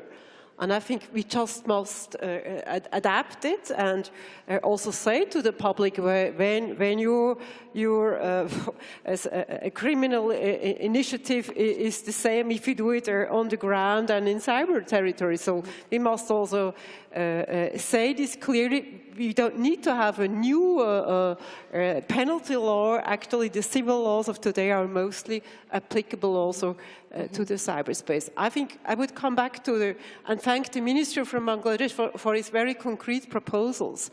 And well, we can for hours talk about inequality, and I think what he said is quite right. First of all, we must have infrastructure in all countries. And infrastructure, high broadband infrastructure. So here I think that's something governments have to do and the private sector has to do. And you mean creating new infrastructures? Yeah, creating high broadband infrastructure and also what was told, illiteracy or basic knowledge about the internet and all our relevant technologies. I think here that's something governments have to do, and we as developed countries here we have to change our classical cooperation on development, but because so far we concentrated on, let's say, old infrastructure, and I think now we must think, well, perhaps it's better to offer for some years free Wi-Fi for all. Perhaps this is much more helpful than investing in new bridges and roads and so on. I think here I made some experiences with, for example, a project with the president of Rwanda. Here, together with others, we supported the initiative Free Wi-Fi for All. And the effect was much more in favor of the population having access to the internet, having also affordable conditions, because an investor, when you have commercial rates, you will never get internet for all. And I think here we must learn what is from politicians, from governments, from private sector, something we have to do, and then the laws we have apply in this new world, and when there is still something needed, this forum can help us to say what structure in the governance is needed. The rules of law, well, that's clear for everybody. Human rights, that's also clear for everybody. So what remains in the governance structure, this we have to do here. Yeah, thank you very much. You've been asking for the mic, Mrs. Brown. No, Mrs. Puri. Would you just hand out? You wanted to react. I wanted to react, in fact, to what the President said very rightly, that it is crucial that basic infrastructure is universally available. If you just look at women's access, out of the 3.9 you mentioned, billion that were unconnected, nearly 2 billion are women. So how do we make available the connectivity? How do we create enhanced digital literacy, access to finance and payment systems, sound legal and regulatory frameworks, I think everybody has talked about, digital education for all. I think I entirely agree with the Minister's recommendations. And how do you bridge the higher education to employment gap?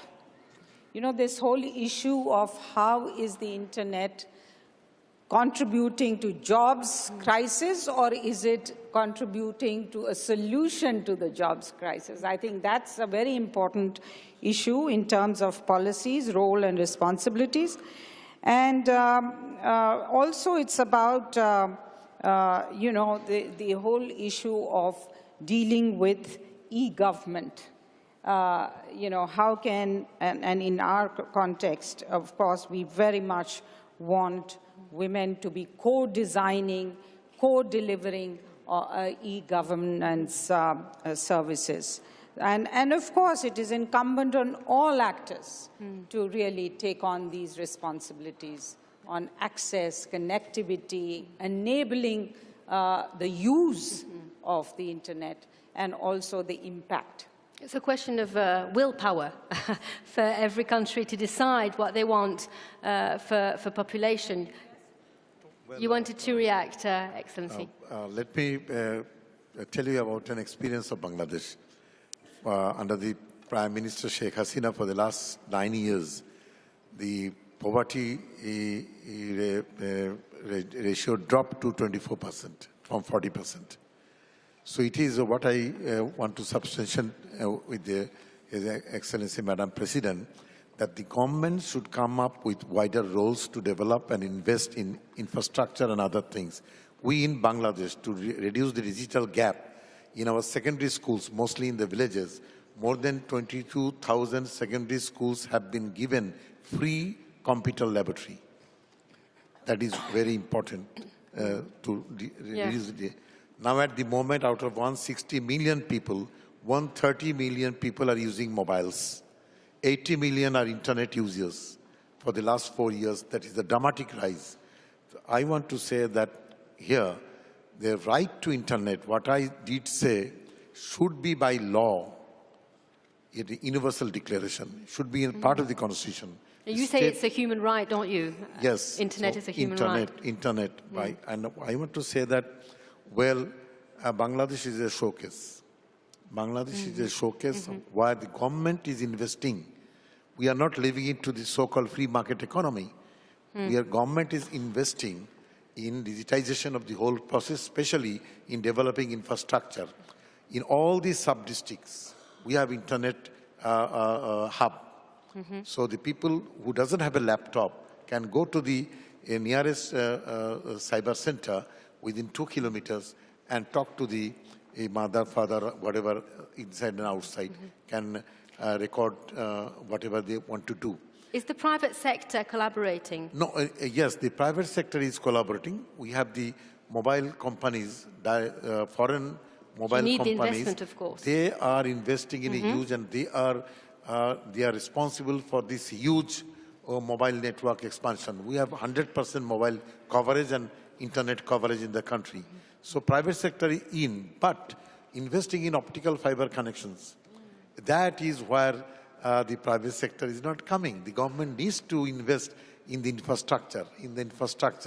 That is how you reduce the digital gap. The point is, the future is a digital world. So will the future digital world will widen the digital gap or reduce the digital gap?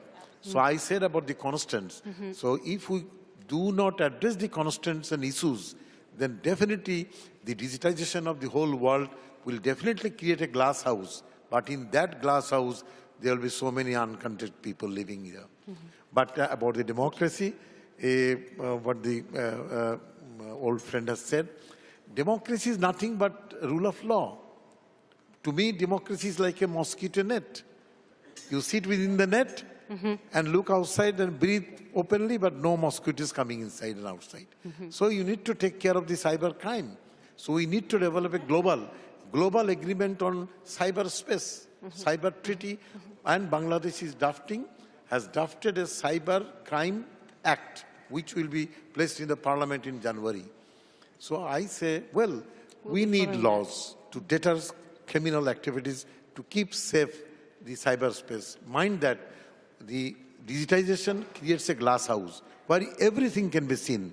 But in the glass house, the children are there, women are there. We need to protect the children, dignity of the woman, and the state machinery is there. The institutions are there. But so there comes the technical solutions and the legal solutions. But the glass house will be on. Nobody can check it. But you're supporting laws application on your regional, I mean, in your country. Sorry? I mean, the laws, you're asking for new laws to tackle cyber threats, notably. Already Bangladesh has drafted laws. For last 2 years, we have been discussing with all the stakeholders. By keeping human rights intact, it is possible to draft a Digital Security Act, which will deter the cyber criminals. Well, that's the kind of issue the European Commission also has to deal with, I suppose. You wanted to react. Maria Gabrielle. I will start by saying that indeed a law cannot change human behavior, but I think that we do need to take a bit more time to look into say what is the approach that will yield the best results, and that's when we would see that at the institutional level there are regulations and laws which ensure legal security, predictability, sustainability, including when we talk about investments, because that's what we want. Also, there are legislative initiatives which should serve as catalysts. We can't be a substitute for private initiative, for civil society, for individual thinking and reasoning, but we can serve as a catalyst. I would give a couple of examples. Wi-Fi for You, a pilot project that the European Commission will launch in February. Between 6 and 8 million communities in Europe will receive access to internet for free in public places. Obviously, we would be happy if we had the support of member states and international partners. If this initiative could be expanded to as many places as possible. Another is Digital Opportunity Scheme. We all talk about the need to have people who are competent and who can acquire skills and then offer opportunities to other students who are not IT specialists so they can come and they can see the technology, the web design. That would be another possibility. The budget is only 10 million euros. 120 million for the Wi-Fi for You project. We're fully aware that that's not what's going to change everything. But perhaps it could be a catalyst for change. And I think that from time to time, that's also what we need from the public authorities, to be able to say through law there will be predictability, security, sustainability, and it will be also based on initiative. Katie Brown, you wanted to react as well on that point. So I want to agree that through the enlightenment of many governments of the world, we've made great progress in access. In terms of the infrastructure, we have made progress in the last 10 years. So this notion that we would all have access to the digital world is starting, although I think Minister says quite clearly, there's still a third of the world not there, so let's not forget that. But the issue becomes, once we live in the digital world, how do we govern ourselves? Where we have a world that is borderless. We can reach anywhere in the world when we are on the internet. And thus, the issues we have to face are very different. And the concern that we have is that the tools in a world that is rapidly changing and where the acceleration of change is increasing every day. So it's not just that change is fast, it's that the acceleration of change is fast, that we're not equipped to adjust and to incorporate the needs of the various stakeholders, the voices, the aspirations of those stakeholders, that governments tend to be slow on purpose, deliberative, they say, and yet we live in a world that decisions need to be made, and they need to be made across borders, and they need to be made in ways that we never had to before. The hack that just took the identities of the credit agency didn't happen in the jurisdiction of the local police. It didn't. So where was that, and how was that, and how can we start to think differently about that? Part of what we say when we're talking about multi-stakeholder participation, multi-stakeholder engagement, is that there shouldn't be just a simple consultation, we've got you, you put your paper in, thank you very much. But that working through those problems that are significant problems requires a different kind of decision-making that is collaborative in nature. So while as I listen to everyone, I actually agree with those outcomes. I don't disagree with those outcomes. The question is, how are we going to get there in an inclusive way so that those who need to have a point of view that is not one that is readily understood by various folks have the opportunity to present it, have the opportunity to be involved in the actual decision-making. So to the extent that we all agree on what the outcomes will be, I'm not sure that we, A, agree on the processes, because the processes have remained the same. Through these 20 years, the government that I served is doing things the exact same way they did 20 years ago, the exact same way. Meaning? Nothing has changed. One example. Pieces of paper are put in by people who call themselves, they are parties to the proceeding, and the parties to the proceeding can put the paper in, and the agency goes off and behind closed doors makes a decision, gives an order, it goes to court, and we do this nonsense, in my view. Instead of sitting down, trying to figure out a problem where we get a consensus view so that it's a sustainable, ongoing decision that is made that can indeed give us some normative behavior. Thank you very much. Mrs. Sister-Houston, on the decision-making, the process of decision-making. I agree with Kathy's input. I think we do need to constantly interrogate how we make these decisions, how we come to solving these problems. And I think the IGF remains a really powerful platform to help us reflect critically on our own processes, on multi-stakeholder processes, and on policy-making processes more broadly.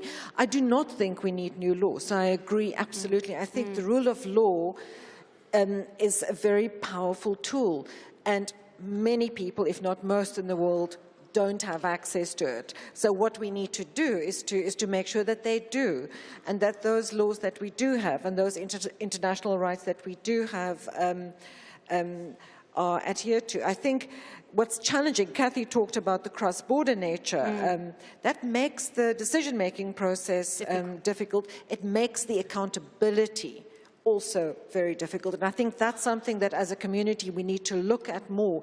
How do we hold actors who violate what we aspire the internet to be and who violate existing rights and obligations? How do we hold them accountable in this cross-border context? And just a comment on cybersecurity. I think cybersecurity legislation is a good example because it's usually made at the national level, but it also requires collaboration adherence to global standards and tools as well. But it's also, unfortunately, often become a vehicle where states are introducing regulation that, for example, criminalizes certain forms of speech, which is not internet-specific. So it's also a risk, but a very good opportunity for us to change how we make policy and to ensure that it's done collaboratively and respectful of rights. Thank you very much. Unfortunately, I think our president has to leave the panel, I have been told, so please remain seated and we'll let you just leave stage, and thank you so much. Thank you, Mrs. Leutard, President of the Swiss Confederation. Dankeschön. Okay, Eric Loeb was asking for the mic. Thanks so much. Well, I just want to make a point and come back to some of the challenges that we're facing and to reflect on something Vint had said before about fragmentation. You know, many of the challenges that we've been talking about are shortcomings in our aspirations. Inclusion, connecting the unconnected, closing the gender divide. The point I want to make about fragmentation is it's a risk of regression, and one that, when playing out, impedes progress on those aspirational areas. And I just think about that. Perhaps we take stock of 20 years since 1997 with the WTO GATS, which triggered so much market opening and access. There was a wave of access and connectivity that really has drawn together the internet as we know it. And my observation as I work in countries all over the world, our regions, is there are many places where it's either getting harder to participate in the first place or you're having to exit. And so this point of fragmentation is important to highlight for its risk of achieving the other issues that we want to make progress on. Thank you very much, Mr. Loeb. I will go back to you. I just would like to ask Jovan to join in, because he's been making some signs, and we did promise we would have an interactive debate with our audience. So let's go to you, Jovan. We're going to switch your mic on. There. Okay, it's fine. Good. On behalf of the online community and remote participants, but I noticed some of them were tweeting here from the room. Therefore, they are using the back channel to send the messages. There are a few trends in this discussion. Vint's metaphor, as always, on the mirror triggered quite a few comments with the two trends about difference between online and offline world, and then the question, can law change our behavior? It cannot change, but it can influence. And we need a law since Hammurabi's time till today. Therefore, that was one line about change influence. Then we had interesting discussion on values, which was brought by Commissioner, and it also reflected strongly in the comments. The question of urgency which Cathy Brown brought, and the question of context, local context, and few comments on the tweet where the context is not related to residents. Then there was a question, who is missing here today? And there were two groups which are missing. People who are not connected, their lives are influenced, but they are not connected, and future generations, how we can protect the interests of future generations. Then there were quite a few more specific comments, which we'll summarize in the newsletter for tomorrow, but I know we are running out of time, therefore I'll pass the floor back. Thank you very much, Jovan. We have some questions in the audience too, so let's take a few remarks. Sir, I can see you. Just press on your mic and we should organize sound. Just wait for it to, you have to wait for the red light once you've pressed the button. Patience there. Khalid Ibrahim from the Gulf Center for Human Rights. Your distinguished speaker mentioned the need for an open and free internet. Which are the main principles of network neutrality? Now, this is lacking in our region, the MENA region and other regions. The question, like, IGF after IGF, it's getting worse over there.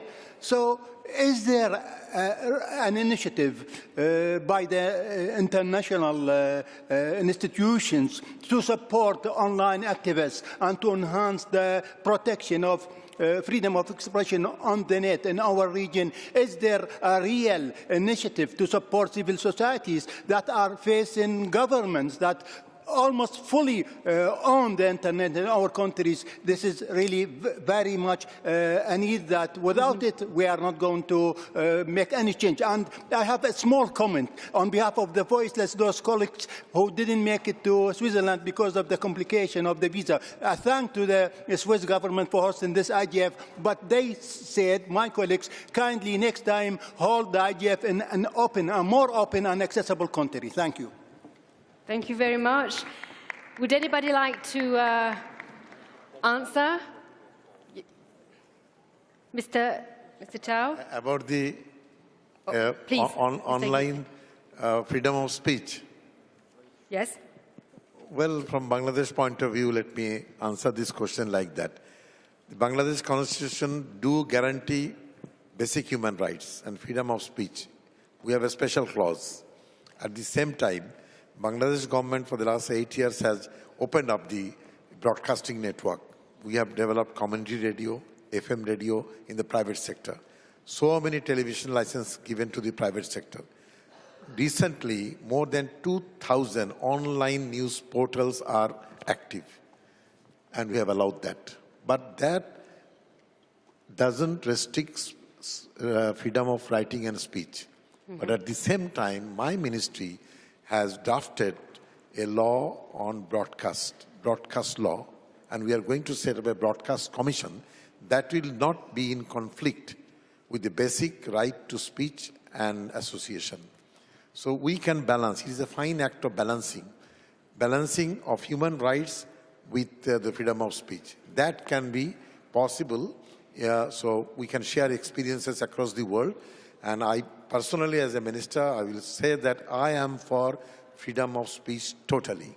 Thank no you. problem. I was a fighter. Okay. Mr. Chow, please, on the freedom of speech and the protection of civil society. Let me just answer those two questions. Yes. For example, Johan mentioned that for those, future generations, I think that is absolutely important question for us, and we consider that the SME, for example, from the young generation, they're very dynamic in the SMEs, so they have very, very big power of innovation, and they have also good understanding of their local market. They want to do something, and I think that we have to work with them. And last year, actually, I was in Dhaka to join the authority to open their first innovation center, that National Innovation Center. So that everywhere in the developing country, you see the young people from high-tech park, from innovation center, very, very brilliant. So that we have to try to integrate their power into our business. And secondly, for those not connected yet, I think I already mentioned that in my speech, and Ving also mentioned that he believes by 2027 we will have 6 million online. So that is, I think, that possible. And ITU has already set up the target by 2020. We should have next 1.5 billion people connected online, which means from 4 to 5.5. So that from 2020 to 27, another, that shall be all right. But anyhow, the problem is, we talked about this connection of 1.5 billion online. Someone calculated that we need at least 450 billion US dollars. And then we don't have this money. And then we went to World Bank. World Bank did not put this money aside. And this kind of things to the industry, they consider you're joking, Mr. Zhao. 450 billion only to connect the next 1.5 billion people. Yeah. And those, like in the villages, they need not only the internet infrastructure, but also energy to support this. So that is quite a challenge. But anyhow, I think that if we have good policy, that should be possible. One good example is Myanmar. 2011, they only had 5% of mobile penetration by the end of 2011. Then they tried to change that to 50% by the year of 2015. So I told them, I was there, that if you open your market, it should be easy. And in fact, by 2015, they already reached 67%. So this kind of things that is, I think that the good environment could attract the investment, then it should be possible to get that one. But anyhow, here there is a misperception that ICT is always a profit-making business and self-sustainable. You don't need to care too much about that. I think this is not 100% true. And the industry like AT&T, Eric, he is under very heavy competitions. And if anything wrong, he could be bankrupt tomorrow. And we have a lot of giant bankrupt today. So that is something we really have to create a good environment to encourage investment, to encourage the business people to find the good opportunity to come to those areas, help us to connect people not connected yet. So that's, we also work with other partners, for example, ICT for gender balance, is that ITU designated a special day last Thursday of April of every year that for ICT for women and girls. We are very pleased to have already 160 countries mobilized. And we worked with young women to have this new project equals. So tomorrow we will have a program and sponsored by Kathy, you know, that we are grateful for her sponsorship. We'll be following that closely. But there's still alarming signal. I was in one of the African countries this year that the university, it's my hobby to visit the university. The 80,000 students over the last decade, there is no single women student for mathematics. So that is a warning, so that we still have to work hard. Thank you. Thank you very much. Let's hear from our guests here in the room. Mr. Rashid Ismailov, thank you for being with us, Deputy Minister of Telecom and Mass Communication of the Russian Federation. We'd like to hear you. What is the comment you'd like to throw in concerning the debate? Thank you very much for the opportunity. The question was about how do you see the world, the digital world in 10 years. But I would like to take you back maybe 2 revolutions before to the industrial one. It started in England, as you remember, with the enclosures, so that eventually people were saying that the ships ate the man. Now, I mean, each revolution has a side effect, and I believe that this one, the 4th one, will also have it, considering that we haven't realized, comprehended the results of the 3rd one, of the information revolution. And we're now already going into the 4th one after, and the world is accelerating, I mean. After the 30 years of the information revolution, we're already in the 4th. Now, considering all these side effects and having in mind that the basement and the platform for the 4th digital revolution will be internet, we in Russia are very much concerned about the internet governance issues, because even here, I mean, in this audience, there were a lot of kind of cautious, the brave new world prophecies, how it will look like. Will it, you know, increase the digital divide between the developing countries and the developed countries?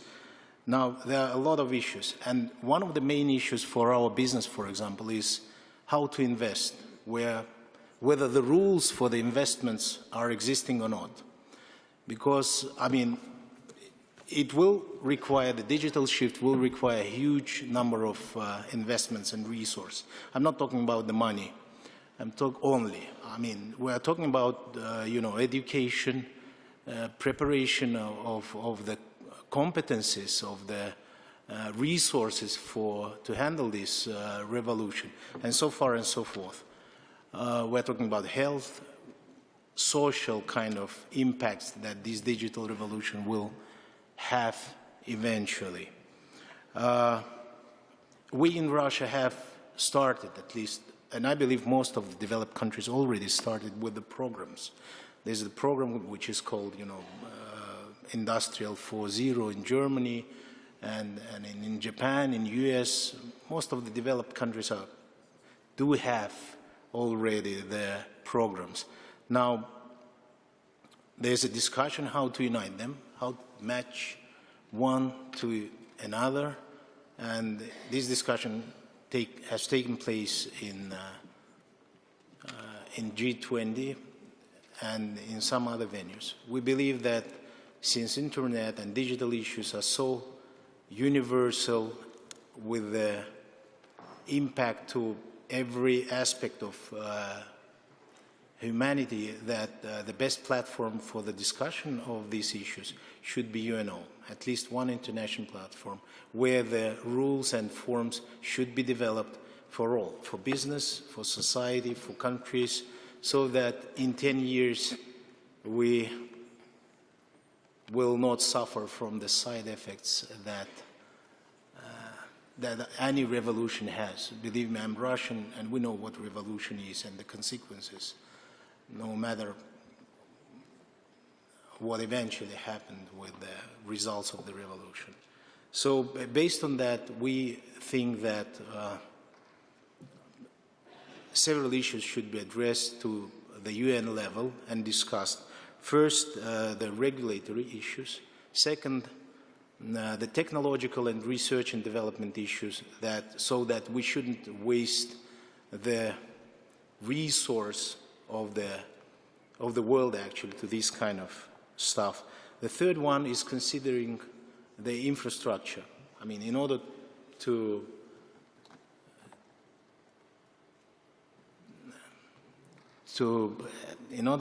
actually see the result, the fruits of the revolution, you need to have an access to the services that this revolution will provide. For our country, the biggest challenge is territory, and for us, the infrastructure means a lot.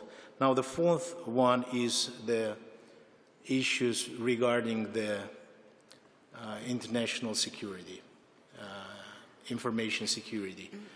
True, 50 years ago, the internet was invented by creative engineers and scientists, and I know, I mean, we can ask Windsurf maybe, but even himself, he didn't predict that. He didn't predict what eventually it will look like. Now the stakes that we have are immense. They will touch upon and everybody. That means that we have to discuss all these consequences and issues on the very high level, and so far we don't see any other place rather than United Nations organization. Thanks. Thank you, Mr. Ismailov. I'd like some reaction to that, the question of having the UN level engaged. Probably from you, Goran Marbi, from ICANN, CEO of ICANN. Thank you for being here. We often say that a big institution, big infrastructure like the UN can't be efficient enough in terms of following up the development of technology and the changes of lives, really. What is your opinion about Mr. Ismailov's statement? First of all, thank you very much for inviting me to give this short. I'm very happy to be here in Geneva at IGF. The simple answer to it is that we have excellent relationship with the UN system. We had Chairman Sao coming down to our meeting in Abu Dhabi. We have several interconnection points with the UN system. And we're very proud and very happy about it. But I think that to take a step back, to talk about, there's many questions about the multi-stakeholder model. During the last 25 years, the Internet is among, or if not, the fastest growing technology ever. And that is based on that users, people, saw the benefit of coming into this global network. During those 25 years, the multi-stakeholder model has supported this. And it's very much thanks to the multi-stakeholder model that this exists. We've been able to sort out issues that no one in mankind ever have seen before, because no one before have seen the effects of connecting people. ICANN, which is one of the partners, the technical partners to provide this service, is very proud to be a part of it. And we do exist to provide this service to the world. But we are at a critical junction when it comes to the future of digital global governance. I believe that it's important to have a diverse and constructive participation in meetings like this. Because Internet, as some people already have mentioned today, hits every part of your life. It has gone from just information sharing, that you today do a lot of your work, your life, even your love life, on the internet. And therefore, I think it's important that anyone would have a say in internet governance. In ICANN, we bring together governments, science, education, civil society, and businesses into one multi-stakeholder model.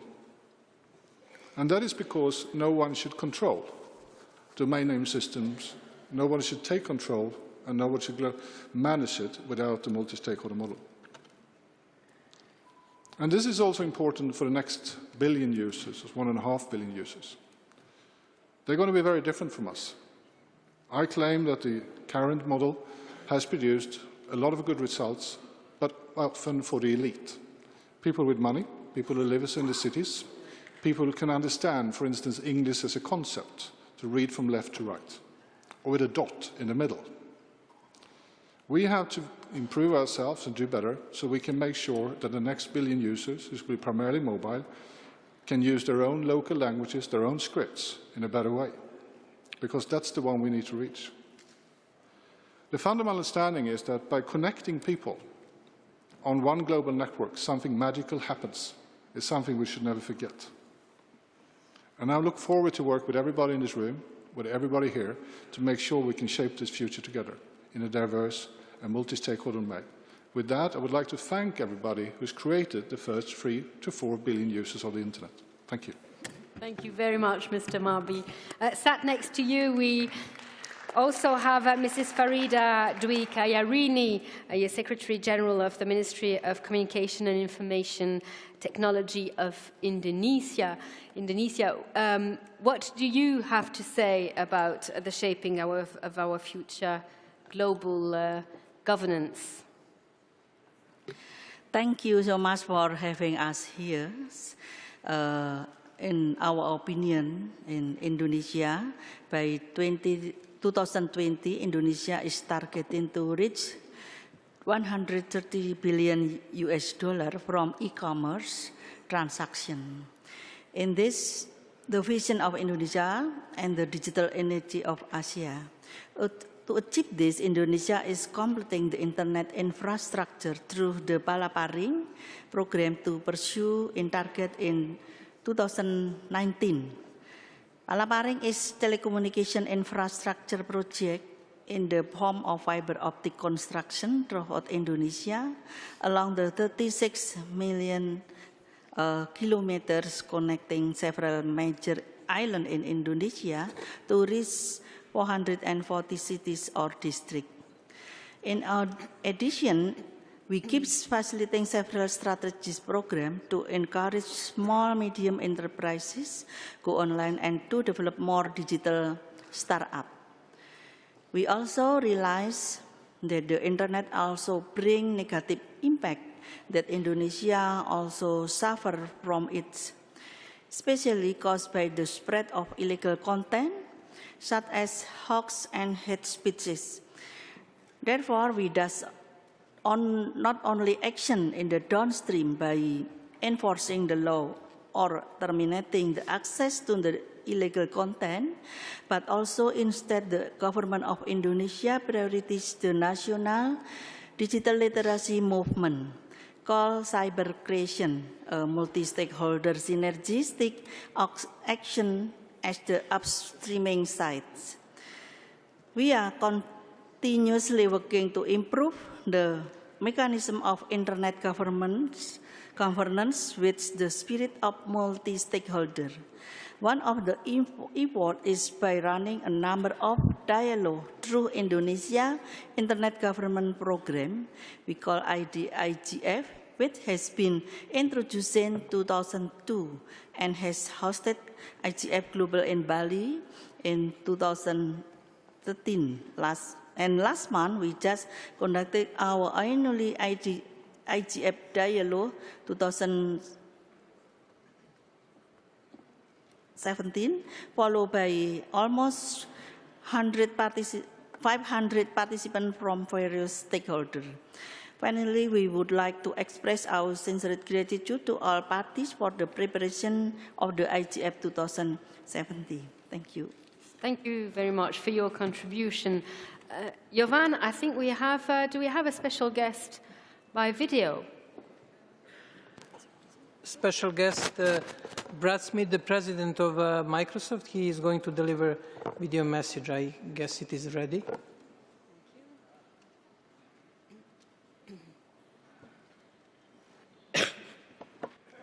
Hello, I'm Brad Smith, president of Microsoft. I'm thrilled to speak with you today. The Internet Governance Forum is an ideal opportunity for stakeholders from around the world to discuss the important policy issues posed by the digital transformation taking place around us. And I can't think of a better place to have this discussion than Geneva, a city I had the pleasure of visiting just last month.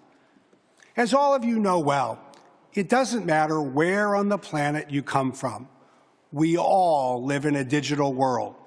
Whether it's how we work, create, communicate, or entertain ourselves, digital technology has become a cornerstone of our lives.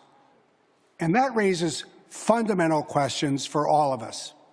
For example, how do we protect the digital world that we all rely on from hackers and nation-state attacks? How do we ensure that the benefits of digital transformation are realized in every corner of the world? And how do we ensure that everyone, no matter their circumstances or ability, can take part in the digital economy? At Microsoft, we appreciate that we have a responsibility in helping to address all of these issues. That's why we've called for the tech sector, governments, and civil society to come together to establish a Digital Geneva Convention for the 21st century. A convention that builds upon existing international law to keep the world safe, not just from attacks on machines, but attacks on vital infrastructure, which left unchecked will only grow in severity. It's also why we launched our Airband initiative in the United States, which we will expand globally, to ensure that those without access to broadband can get broadband access and can realize the benefits and opportunities of the digital economy.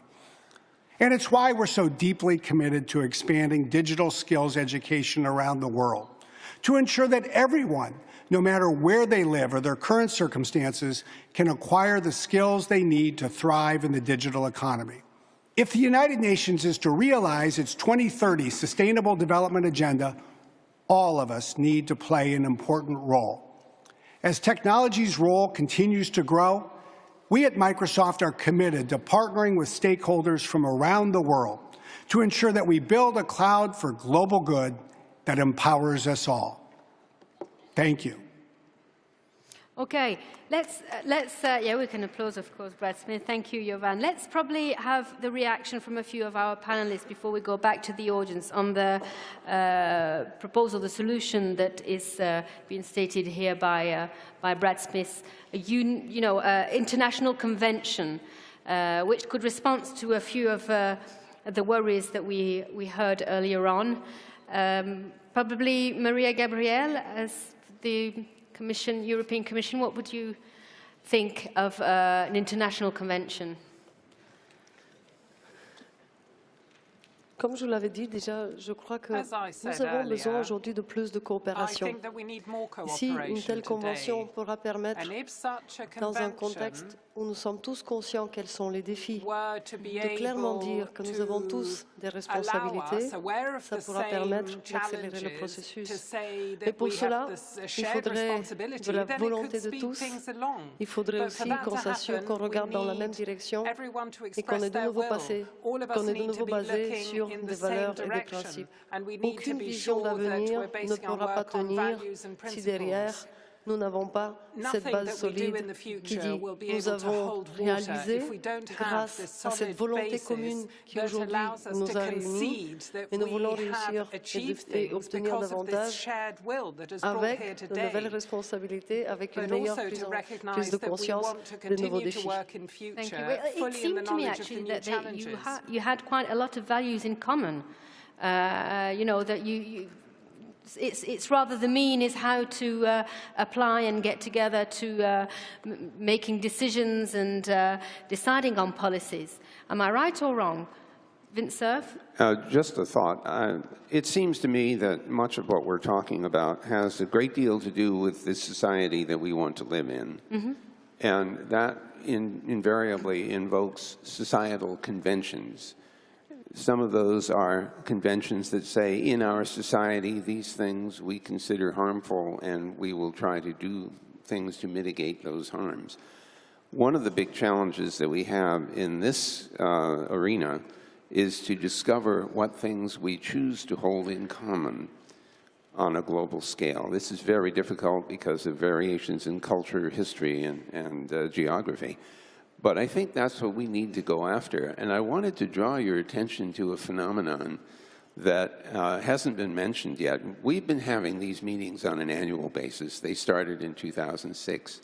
Did you notice what happened without any particular top-down ruling in energy or planning? But regional and national IGFs popped up like mushrooms after a spring rain.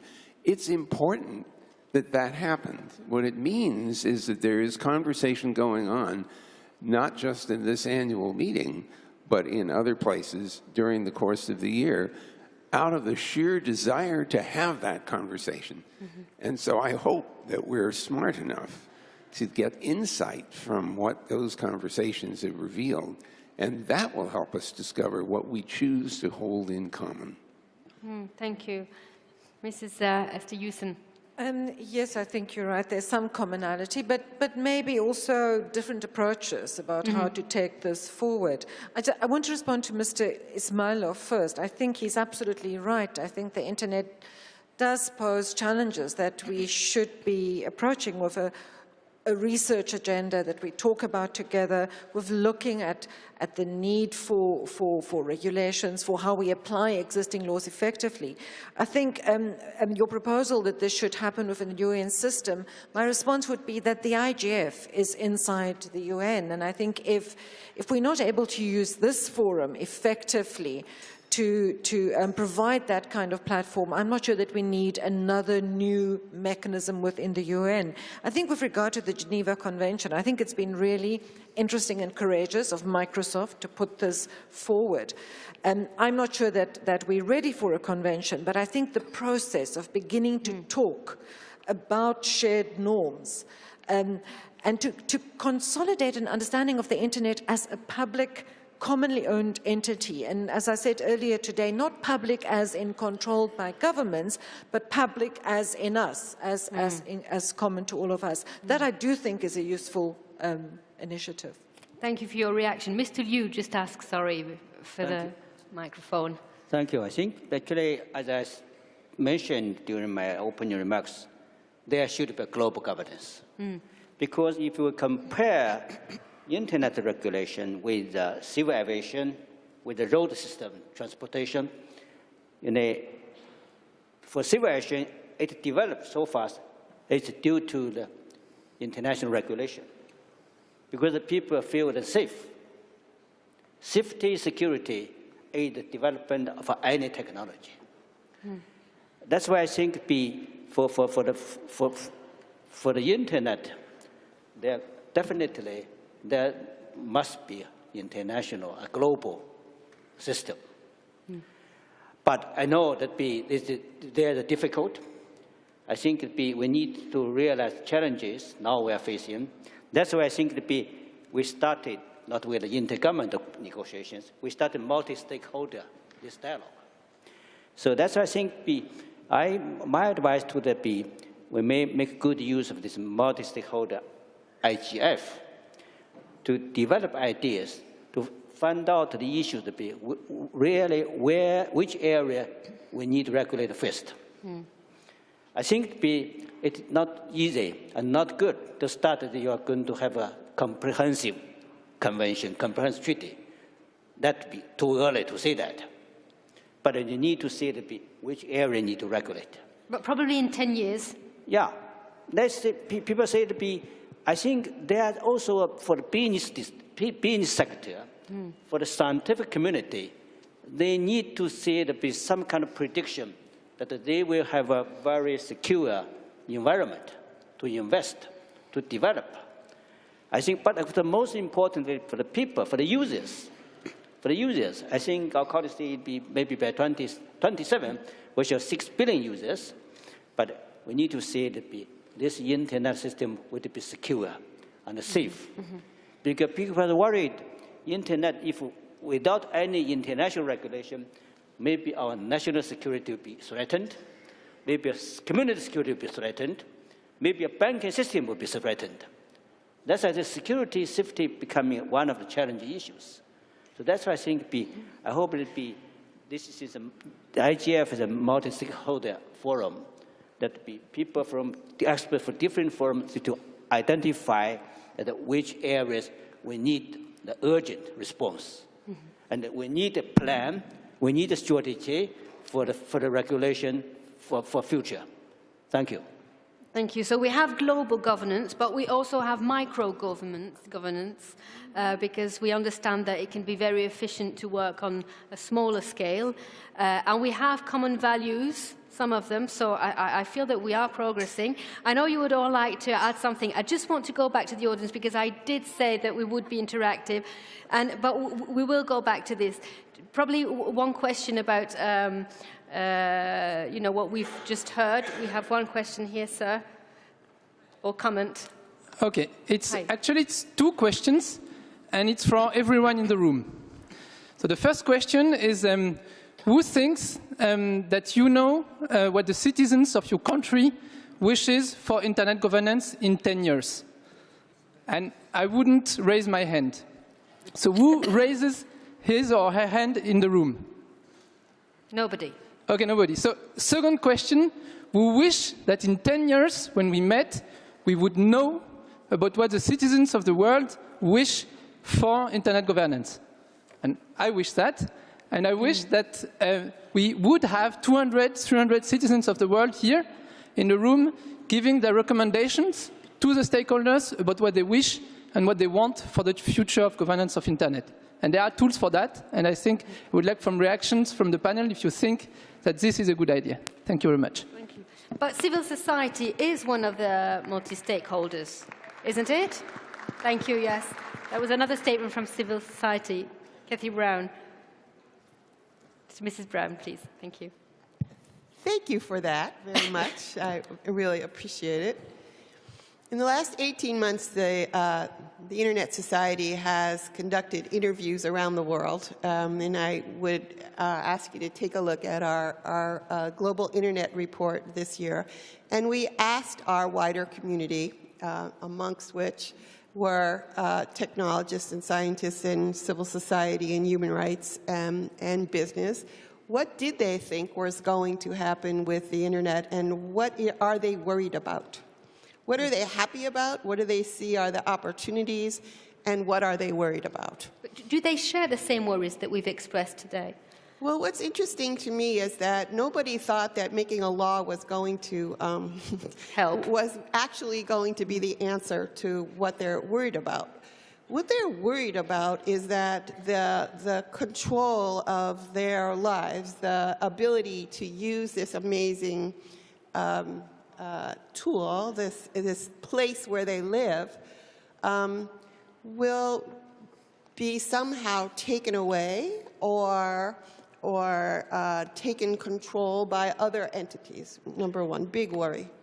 What they believe could happen is that it becomes the tool for the empowerment you're talking about and that you want so much, and that there's this list of things that that have to happen in order for the good things to happen and the bad things not.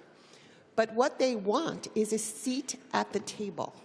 They want a seat at the table. They want to be part of that decision-making. But you're a representative. Second point, this is not a representative issue. I don't represent anybody except myself. I can tell you what the community thinks about. They're willing and want to engage with those who make decisions. Second point, governments do not make every decision about our lives, please. And yet, the Internet is in every part of our lives. So this notion, I get very nervous that we think that the conversation we're having here about what is government control all about is the whole question. It is not. There are issues that need to be resolved at different layers, different levels of the internet that have nothing to do with the government, that have to do with the technical way the internet operates, the way we live, the way we want to run our communities, our schools, the way we want to actually drive a car, the way we want to get our information from our doctors. How are we going to solve those things?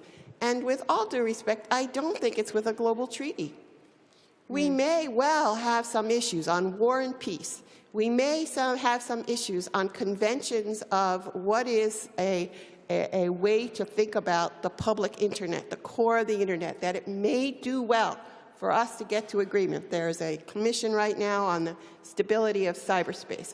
That seems to me a good conversation to have, but we are so early in that conversation. And I think what the question that was posed here, do we all know what everybody thinks? We have some ideas what people think. Do we know enough to make a law to say this is now how we shall all go forward? I'm not so sure. Yes, yeah, Mr. Tsemin. I would like to. I just like to add a few words. Here, cybersecurity is a very important issue. And ITU has worked on this since last 2 decades. In the first decade, we worked among telecom engineers among ourselves. So we consider it's not enough. So therefore, ITU in 1998 suggested to United Nations to organize a WSIS process to engage more stakeholders to come to this point. So we are very pleased to see that WSIS process now be continued, and not only for last 10 years, but for next 10 years as well. So that is great. And then, you know, that in 2007, ITU organized a high-level expert for the cybersecurity agenda. And we had several key experts in the room as our part of that group. And that idea to have a Geneva Convention was already raised then by some great judge from the market. And then we discovered that it's not easy. This is inside, within our families, there's no general agreement, so there are different opinions.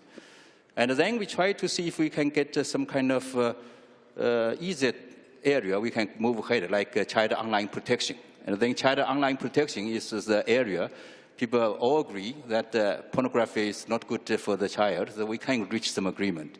But again, here you have some difficulties, you cannot realize.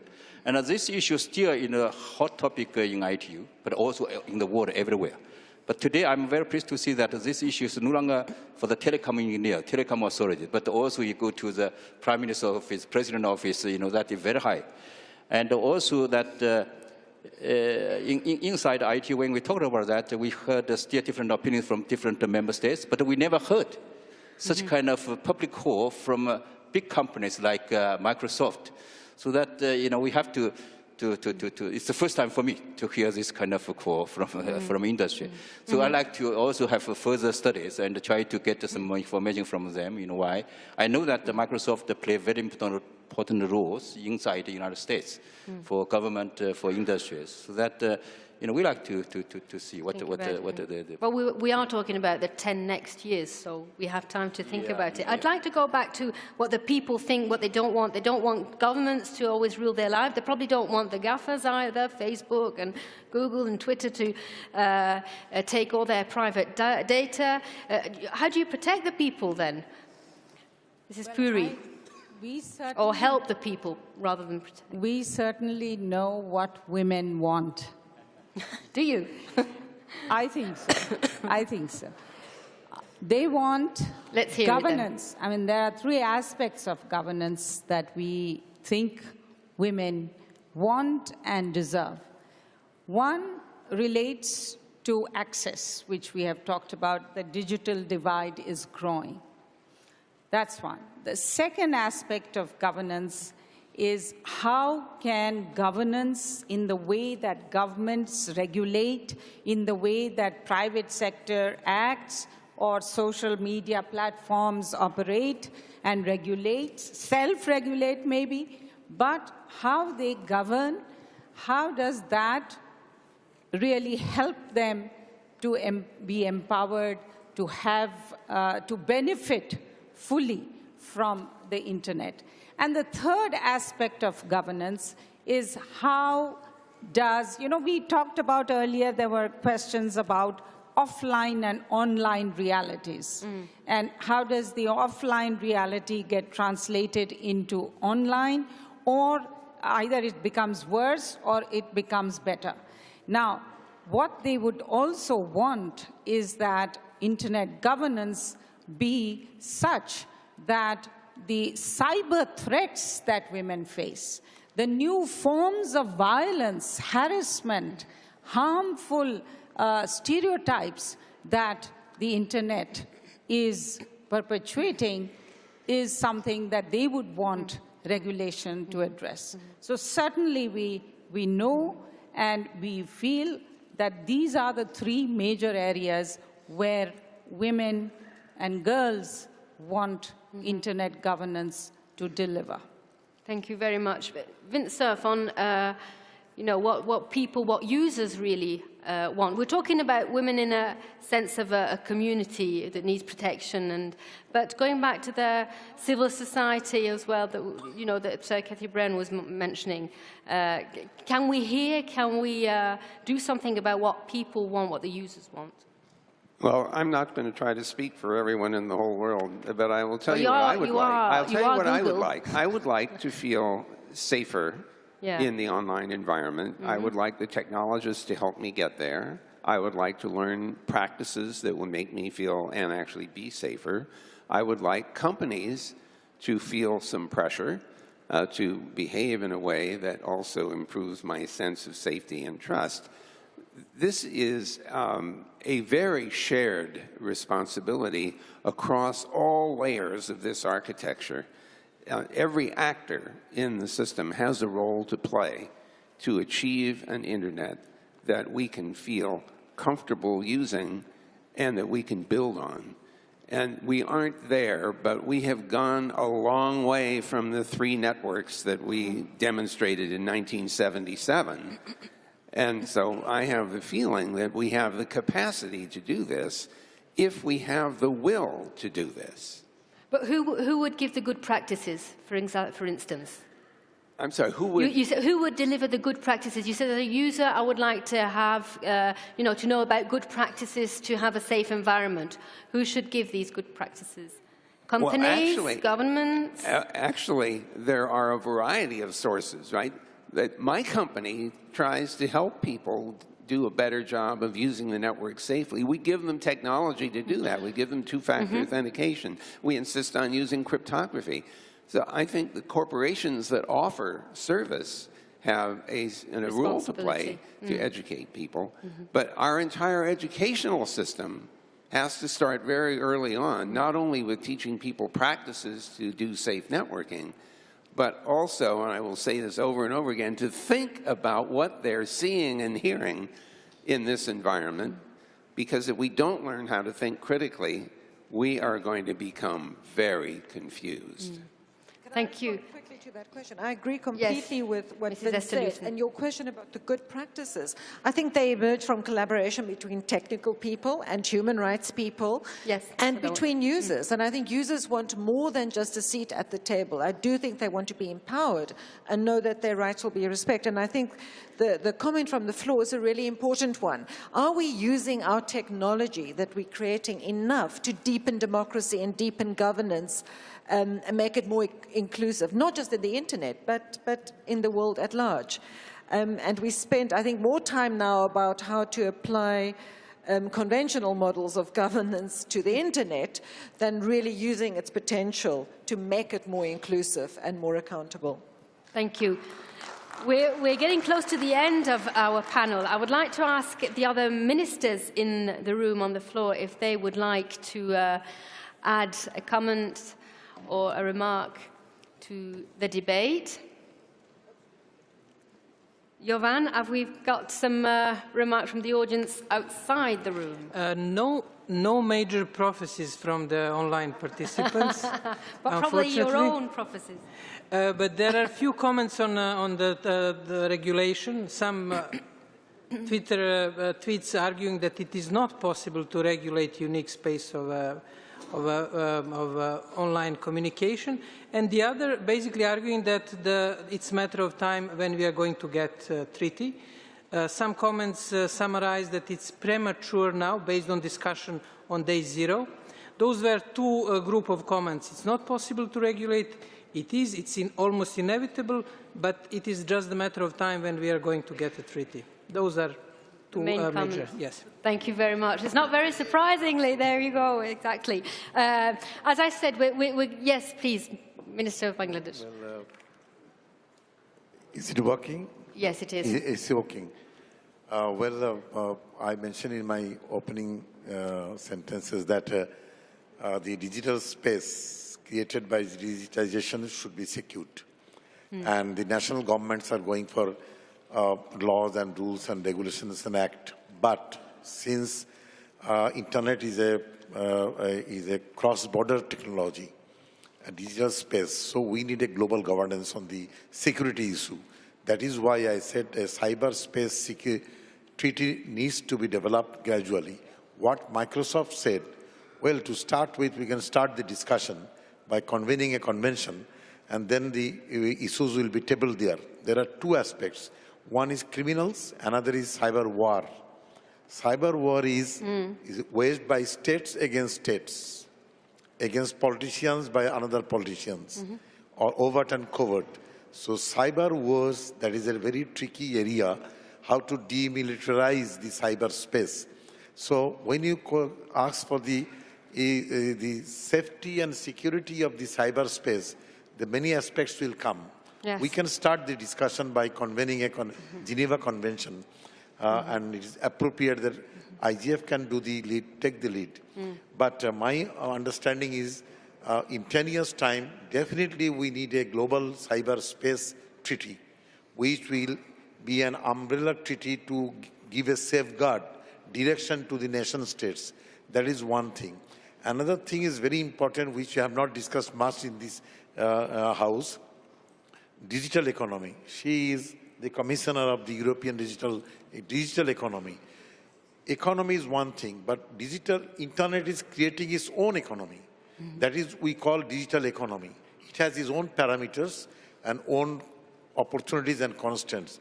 In Bangladesh, what we are facing now, we are developing e-commerce. So more than 700 e-commerce companies are functioning, but without a management regulatory body. Now I say a framework is necessary for digital economy only across the world, and for that wise to harmonize national regulation versus global business objectives and cross-border digital trade.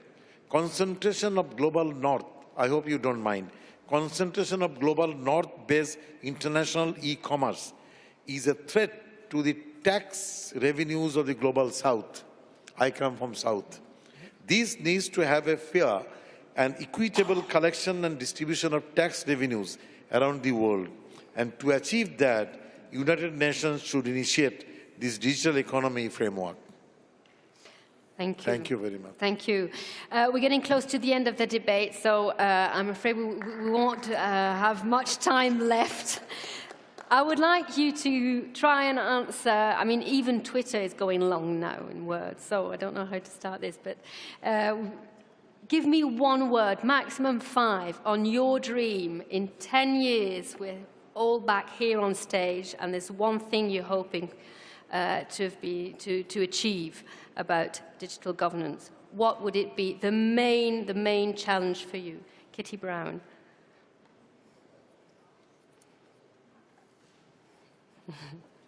I would truly like to see us using the tools of the 21st century to arrive at collaborative decision-making inside of government, but outside of government as well, for all of the communities. Thank you. Eric Loeb. I'd say aggregation of marginal gains. And I say this because of the belief that rather than trying to solve things in one grand comprehensive place, often that can result in a least common denominator. However, there is the possibility to steadily address issues, make marginal gains that add up to a significant improvement. Thank you. Mrs. Puri. Using the digital revolution and parity democracy within that to really deliver on the greatest project for humanity in the 21st century, which is gender equality and women's empowerment. Thank you. Well, internet empowers people and women also. So the future is empowerment of people through internet, and the people should be secured and safe. Thank you very much. Safety, thank you. Mr. Yeah, Zhao. more advanced internet services beneficial to everybody. To everybody, thank you. Mr. Liu. I think promote digital governance or internet governance progressively to secure that the digital economy will benefit the whole mankind. Thank you. Thank you. Inclusive speech. Mrs. Gabrielle. Économie et société numérique basée sur une coopération renforcée avec des responsabilités claires dans lesquelles l'éducation, les compétences numériques et l'inclusion ont un rôle central pour pouvoir garder le visage humain de notre futur. Thank you. Mr. Tominaga. Yes, I would say harmonization of digital governance for the benefit for everyone. Thank you. Thank you. Benefit for everyone. Henriette. Privacy, security, trust, human rights, collaboration around the internet as a public entity that belongs to all of us and should be governed by us collaboratively. Thank you. Mr. Vintserf. In 10 years' time, the internet really is for everyone. For everyone. Internet for everyone. I think we've heard it from all of you. So shall we keep that as our key message tonight? And I thank you all, of course, the audience in the room, outside the room, the Minister and all our special guests, and of course our panelists. A big applause to our panelists. Thank you so much.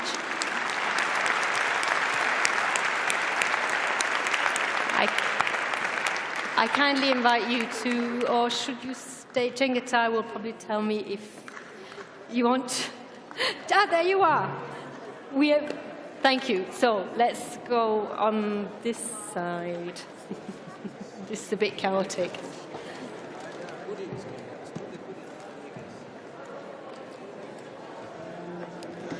Can I just ask you to leave the stage so that we can have the rest? Yes, please. I will come to you. Thank you ever so much. I'll go back to you.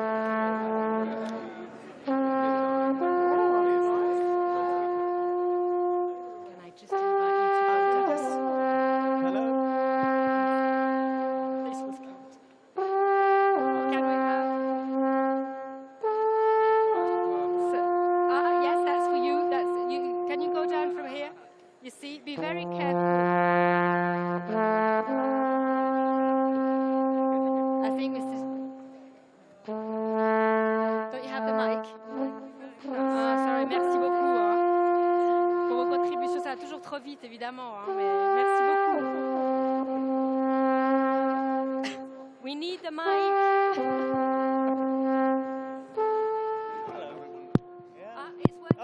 It's working now. All right, ladies and gentlemen, thank you very much. We are now going. In your bags, you'll find an invitation to the host country reception, which is sponsored by the State Council of the Republic and Canton of Geneva, and also the Executive Council. This is the directions in case you don't know, but I'm sure you can follow people who do know where it is. It's at WIPO. You can leave through the gate, this gate, and you can walk down next to ITU across the road. If you have any questions, I am sure there's people here who are very, very familiar with Geneva and can also direct you. Thank you. I'm going to get a cardboard cutout.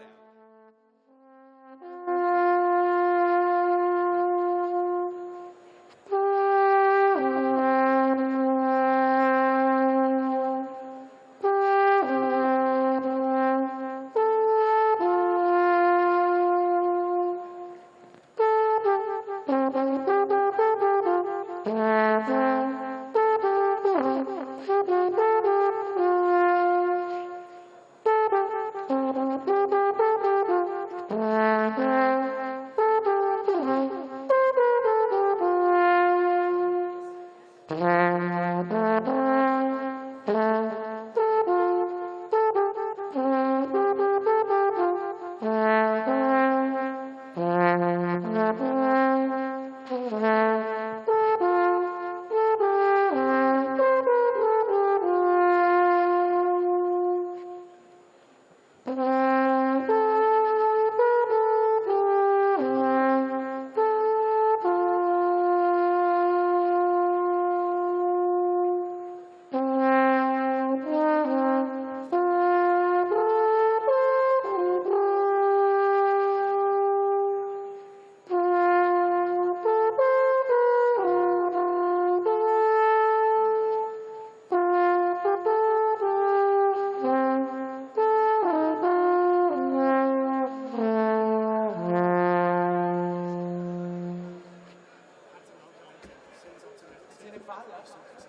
jetzt eben, der probiert ein bisschen.